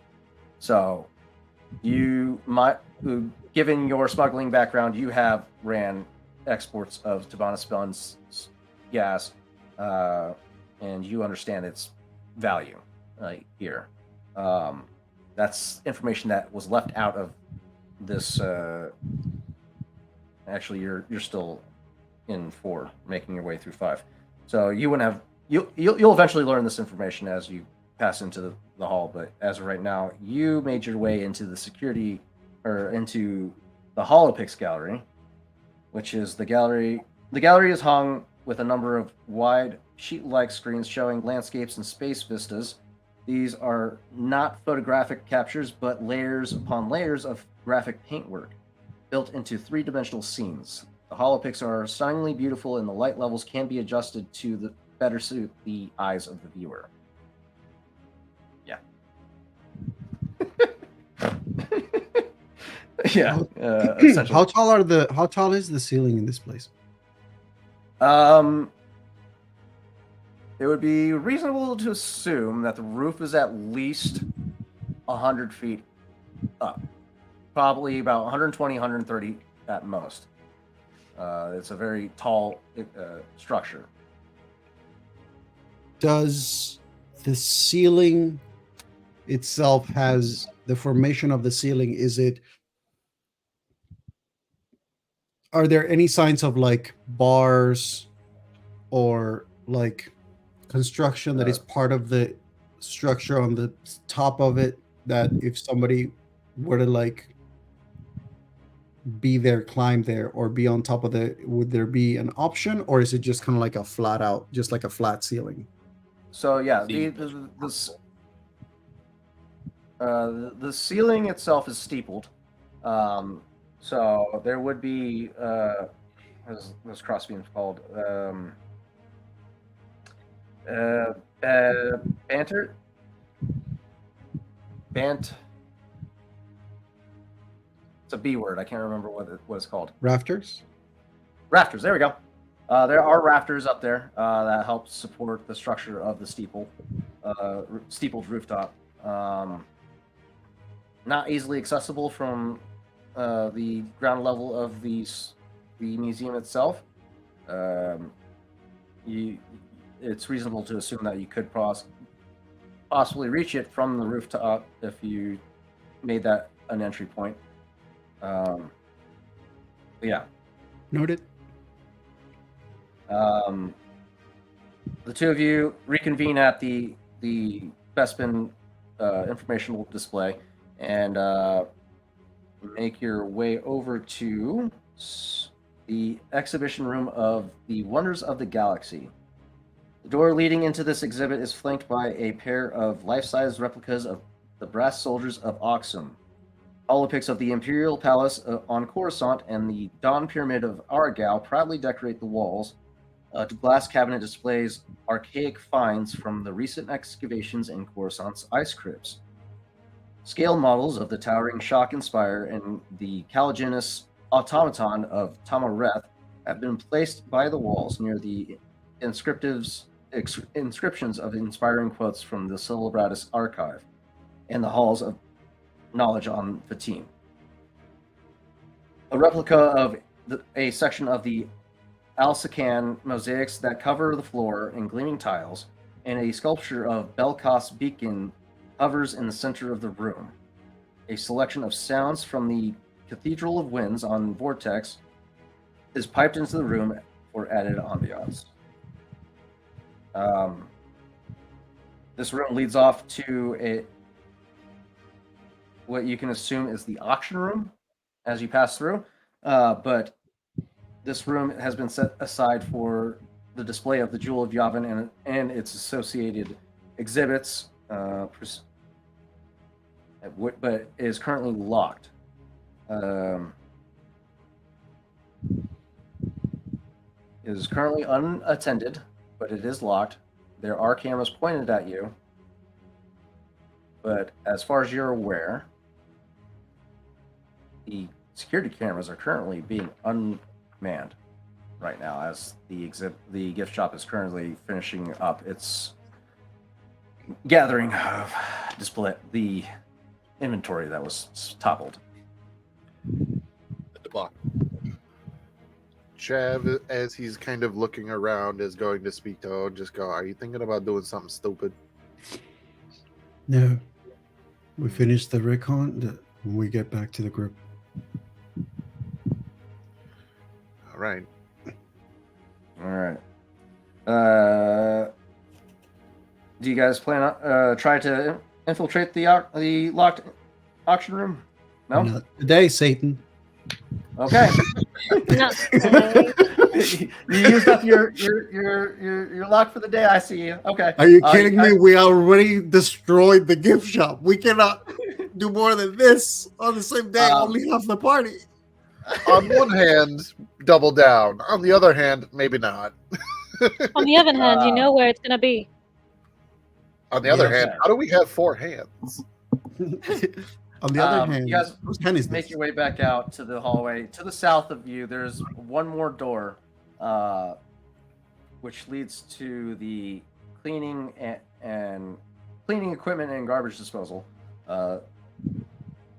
This is information that public information that you could have got at the front entryway. They would have given you an informational pamphlet on the layout of the facility, It wouldn't detail too much about its capabilities or security measures, but it would indicate that this is a cleaning storage room, essentially. But you guys take note of all of the layout of the facility now that you have an internal idea of what this layout looks like. Chav, you now know that of a potential source for acquiring the full-scale schematics of this facility with the former ICOM company facility that was shut down here on Bespin or on Cloud City.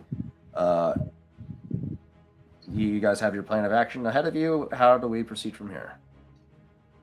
I will say we would, after getting all that information and having seen the whole place, Oho would probably just sort of gesture to Chav to make their way out to reconvene. And once outside the museum and its range, I'll probably calm Ral and Dove to meet back on the 50th floor. All right. Would Rawl have had time to 360 the building on the outside? Yeah, you get a basic coverage of the facility. You can't get directly behind the museum as it is buttressed up against. It just had that marked. Where did I see that? It's buttressed up against.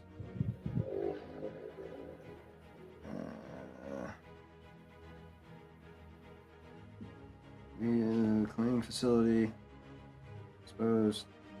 It filters out to a facility that where all its waste goes to. There's a chute that you can see at the back of the facility that leads down to the lower levels that you could possibly assume would be accessible should you choose. How? But it's We know it's how a long tall ways it down is. from here. Right. We know how tall it is on the inside. How tall is it on the outside? From the outside, you get you take a quick eye surveillance of it, and it roughly 160, 170 at its tallest peak. Okay. Of the steeple. Okay. And there's no buildings that are close enough to the museum in order to make a desperate leap across. Yeah, there's nothing that as that's part of the security structure, the natural security structure of the facility. Nothing of that scale could be built up alongside of that facility. Right. So there's plenty of space on both sides of the museum. Nothing taller than the museum itself. So there's it has a lot of natural occurring defenses to protect its contents on the inside. But it does have its weak points. Question. You go first. Okay. Two things. How close from the museum is the nearest building? Like in a 360. Well, the 270, I guess. Or 180. Give me way too many dimensions here. 180. Okay. All right. So building, right? Ground floor. How close is from the museum to the nearest building on a 180 axis? So this area of the district was built around this museum. This was like the centerpiece for the for this district, as it's a tribute to the founder, Ecclesias. So they didn't want anything built up around the museum itself, as it would take away from its grandeur. So it kind of is on its own in this epicenter, but the back of the facility can't really access it except for if you meet down at the base of the garbage chute down below. Or you were to be exiting from where the garbage is disposed of on the top. Right. You can go down that way too. Yeah. Which, technically Um, speaking, does this mean that the garbage disposal begins inside the museum? Or is it just behind the museum? You didn't go in. I can't give you that. You don't know. You can't know that. Is But, there communal poop shoot for everybody? Is that what this is? Like just This would be because there is refreshers that you can go take a shit in. But on the right side, metaphor poop shoot. On the east side of the facility, Rawl, you would have seen the same emergency exit that Oho saw from the inside at the Tap Cafe. If you would have attempted to try to open the door from the outside, there is a big sign on it that says door security protected. Alarm will trigger if opened to dissuade anybody from trying to attempt to open the door. So other than that, Rawl that's the would only easily accessible entry point. okay. Rawl would have gone as far back to the back of the museum as he can get to at least Right. try to get an eye on stuff back there. Right. And that's where you Is saw the it garbage. is it okay? Is it a chute that's set apart from the building, or is it attached? It's built into the facility, so they there's That's okay. That's what you see the back of this the trash chute built into the structure itself. How far in it goes, you're not too sure, but it is connected to the facility itself. Okay. And then the second question would be, how many sentries are patrolling on the outside, if any? As far as you're aware, there's only a security camera that monitors the comings and goings of the patrons coming in and out of the museum. There's no roving guards outside the facility. Once the party inside convenes with you, you will learn that there is a roving guard inside, and that's about all you can gather from the outside of the facility itself. Rawl would radio to Dove. Seems like pretty light work. Light security for things so valuable on the inside.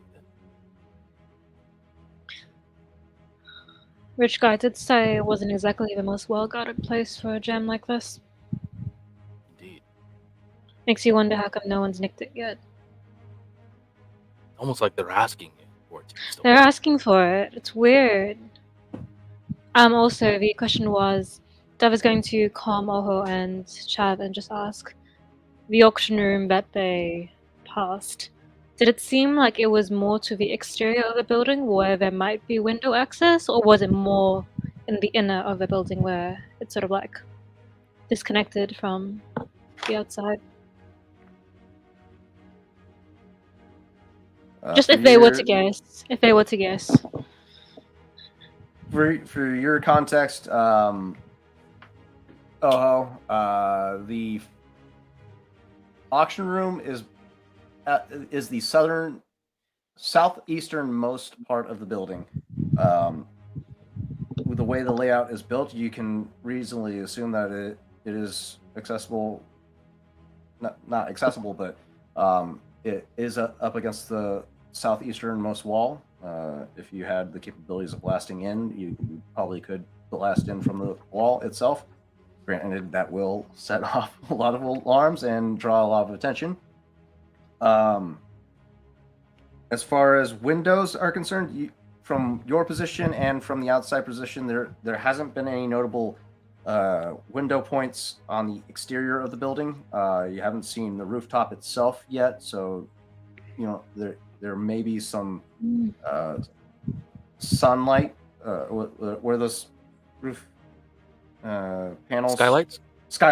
There might be some skylights available, but from the angle that you guys were able to perceive from, nothing. Wait, Okay. would a skylight be something that I would be able to see from the inside though? Like, are we talking about like glass, like domes and stuff? Considering that I was looking at the ceiling. Right. I would say probably the center hallway is the only point where you could see some skylights from that point. But it's only over the center of the facility itself. You didn't see any other skylights from all the other exhibit halls. Noted. All right. Good to know. Okay. All right. So we reconvene outside. You guys are currently on the 21st level. You make your way down to the 50th level, back to the apartment. Or are we doing something else? Question: just in between the 21st to the 50th, is there any like reputable credit exchange areas? Banking facilities? Yep. Let's see. Entirely Got that. above board. Let's go to the map real quick and reconvene. I mean, it'd probably be the level that you were already on, I would assume. Mm-hmm.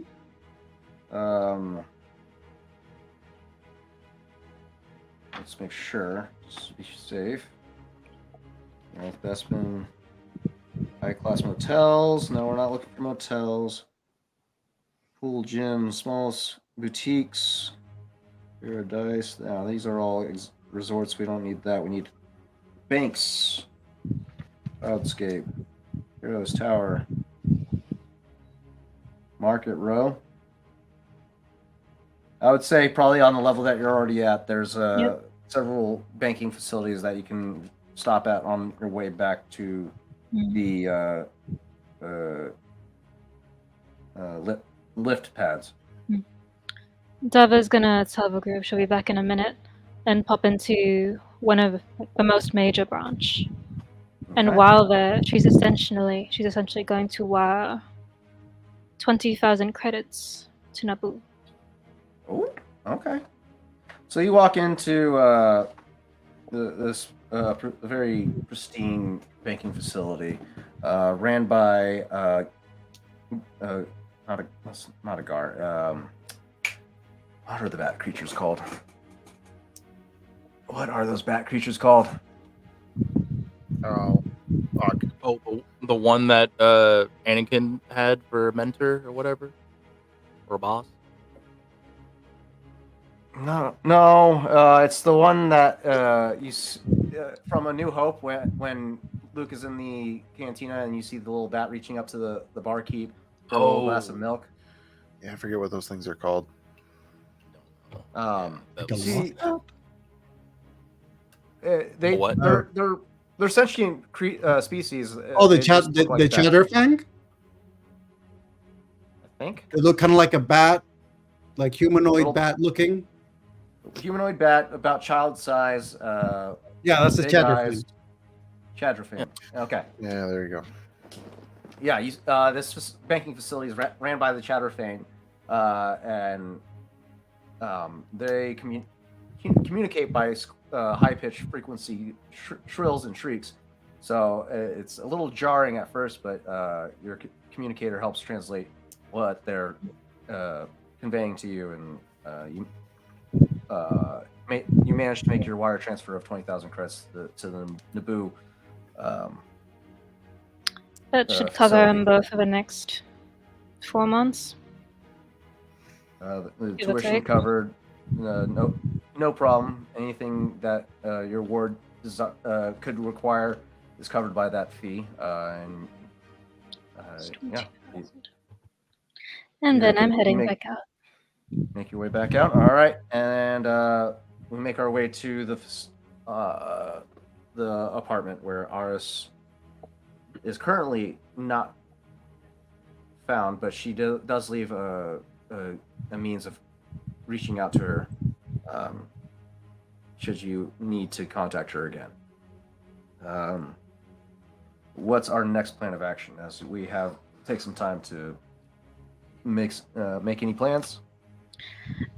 As Oho was sort of conveying what security measures would have been in place, Dove was sort of like making a mental catalog of measures that could be bought that could like overcome that. For example, Hmm. since Ral was mentioning the black market, she was thinking, okay, comm jammers, comm scramblers, electric lock breaks, the works, Gotcha. cameras, and she relays this to the teams like this would be good equipment to have on hand, among We're other all things. back. We're all back at the apartment. Yes. Mhm. Yeah. Okay. I'm going to say that what Oho actually would have done is he would have asked for the group to have the conversation right outside the apartment. Fair. Because currently they don't have any device to check if there are any hearing devices inside that apartment, so he doesn't trust it. Wait, Chav has a hand scanner. For what? What does what that scanner do, boy? Don't ask that question. He just said that I could use it for it. So I would say that then probably that will be the first thing that he would do before even they go inside. He would have been like he would have asked Chav to like scan thoroughly. Yeah, let's get a quick gander at the old hand scanner and see what that bad boy does. I'm pretty sure it should Mhm. allow No, you no, to. no. Let's see. Because I was looking at gear and I saw a particular type of gear that I was like, that's what I need. I just lost it though. Growers now are looking for the hand This scanner. thing What is scan. that about? This thing scans for anything. It scans for life forms. It scans for like any sort of Security infrared or sweeper. radios. What It's we need all is a security sweeper. Actually, give me all any of you can give me an easy mechanics check.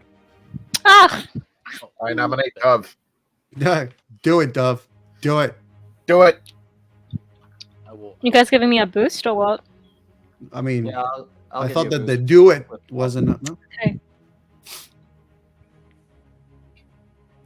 Success. Do I also roll for a boost? No. Dove, quickly. That's fine. You Two successes, realize- 2 advantages, 1 triumph. They got it. Yeah. You Dove, you're familiar with the inner workings of listening devices and transmitters. You know that if you hold up any type of open comms device, it will intercept some sort of radio frequency, and you will hear high-pitched whirring of something that's transmitting a frequency if it's near a open comms device. Mm-hmm. Because you're using an open comm, you'd basically be getting feedback if you got close to it. Exactly. Like it. I'm gonna do So- that. Sleepy apartment. Okay. All right. Go ahead and do a quick average. Let's do a computer's check. Give me an average computer's check. Oh, 1 success, 3 advantages. Okay, yeah. You give a quick scan throughout the apartment. No radio transmissions found. You're fairly certain that this is a safe spot to Cool. discuss plans. Dove's head will pop back outside the front door and she'll just say it's clean. Well, that makes one of us. Oh, we proceed inside.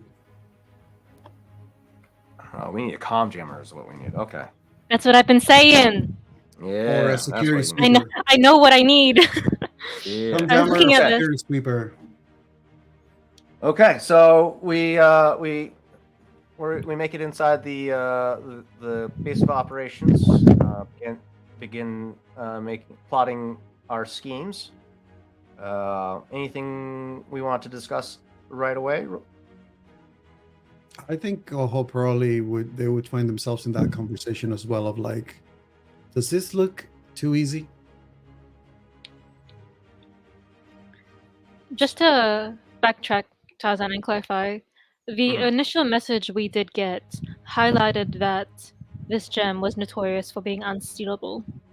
However, Mr. Shin, the senior, mentioned that the current museum where it was housed also wasn't the safest place for it.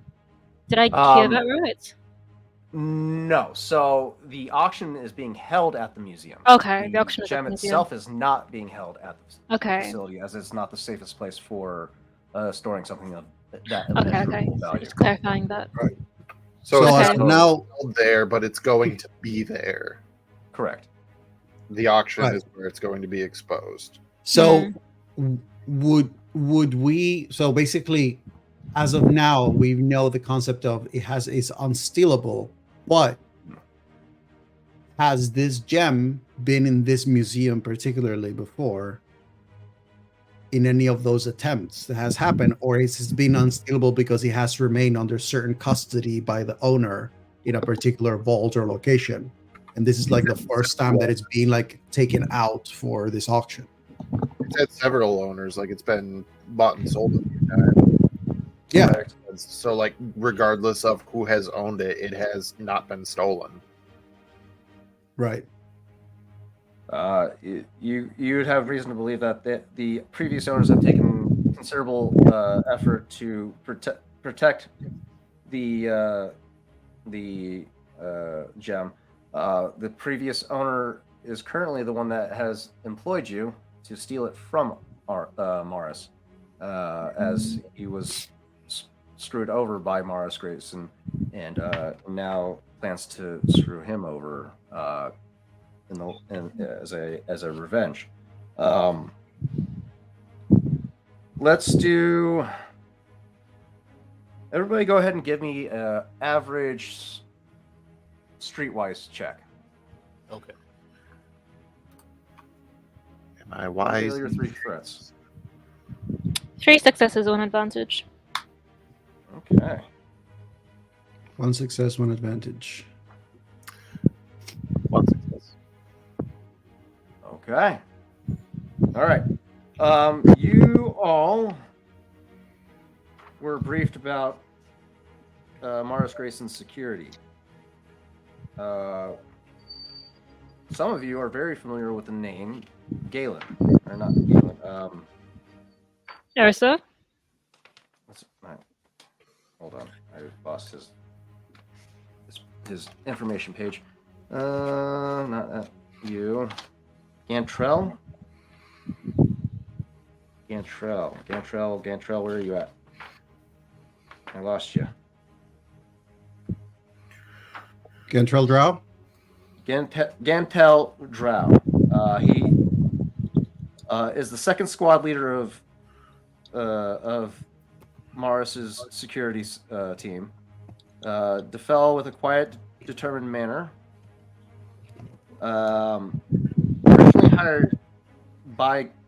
Was originally hired to steal the gem back on Coruscant.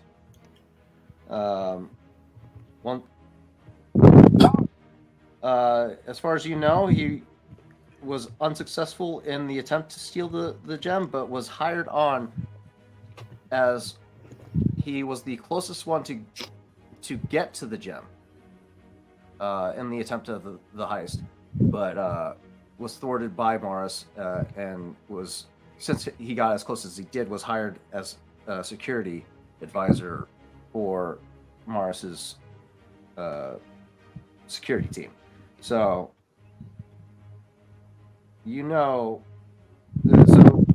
Gantel is a possible person of interest as into inquiring about information on the gem. Am As I he is able the to closest one do? that's- Am I able to do some sort of check to see if Dub knows of his reputation prior to becoming security? That was the streetwise. Okay. So that was Um, just what do you What do? was this? Yeah, that was his most notable heist, or his Okay. most notable career move, as he tried to attempt to steal the unstealable gem. Okay, so he's a Um, thief. Yeah, he was a Bottom former line. thief, now hired on as a security advisor. Right. So he has a shady past, but now works for the guy he was hired to steal from. It's a good gig. Yeah. Good on him. Mm-hmm. Other than that, that's we have a lot to plan ahead of us, but for now, this is a perfect time to end today's session. You guys did a great job. We have a lot more to plan. We are halfway through the day of the first day of planning.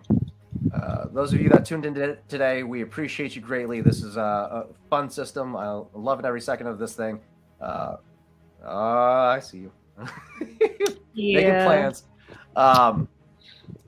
Hope you guys enjoyed the show today. It was a lot of fun. A lot of goofy attempts at A distraction. lot of damage of private property is what it was. Exactly. What do you mean? What was goofy? And failed attempts at convincing tailors of your street cred, essentially. Listen, That was all Raul. Dove had nothing to do with that. again, Tune not in professional. tomorrow for our next showing of the Dimensional Dial at 8 p.m. Hopefully, if not, I mean, if later, so be it. But it'll still be, the show will go on. We look Everybody forward to pray for seeing no you guys snow. again. No snow tomorrow. No snow. We are 2B Dice Adventures. We love and appreciate your support. We will see you next time. Take care, y'all.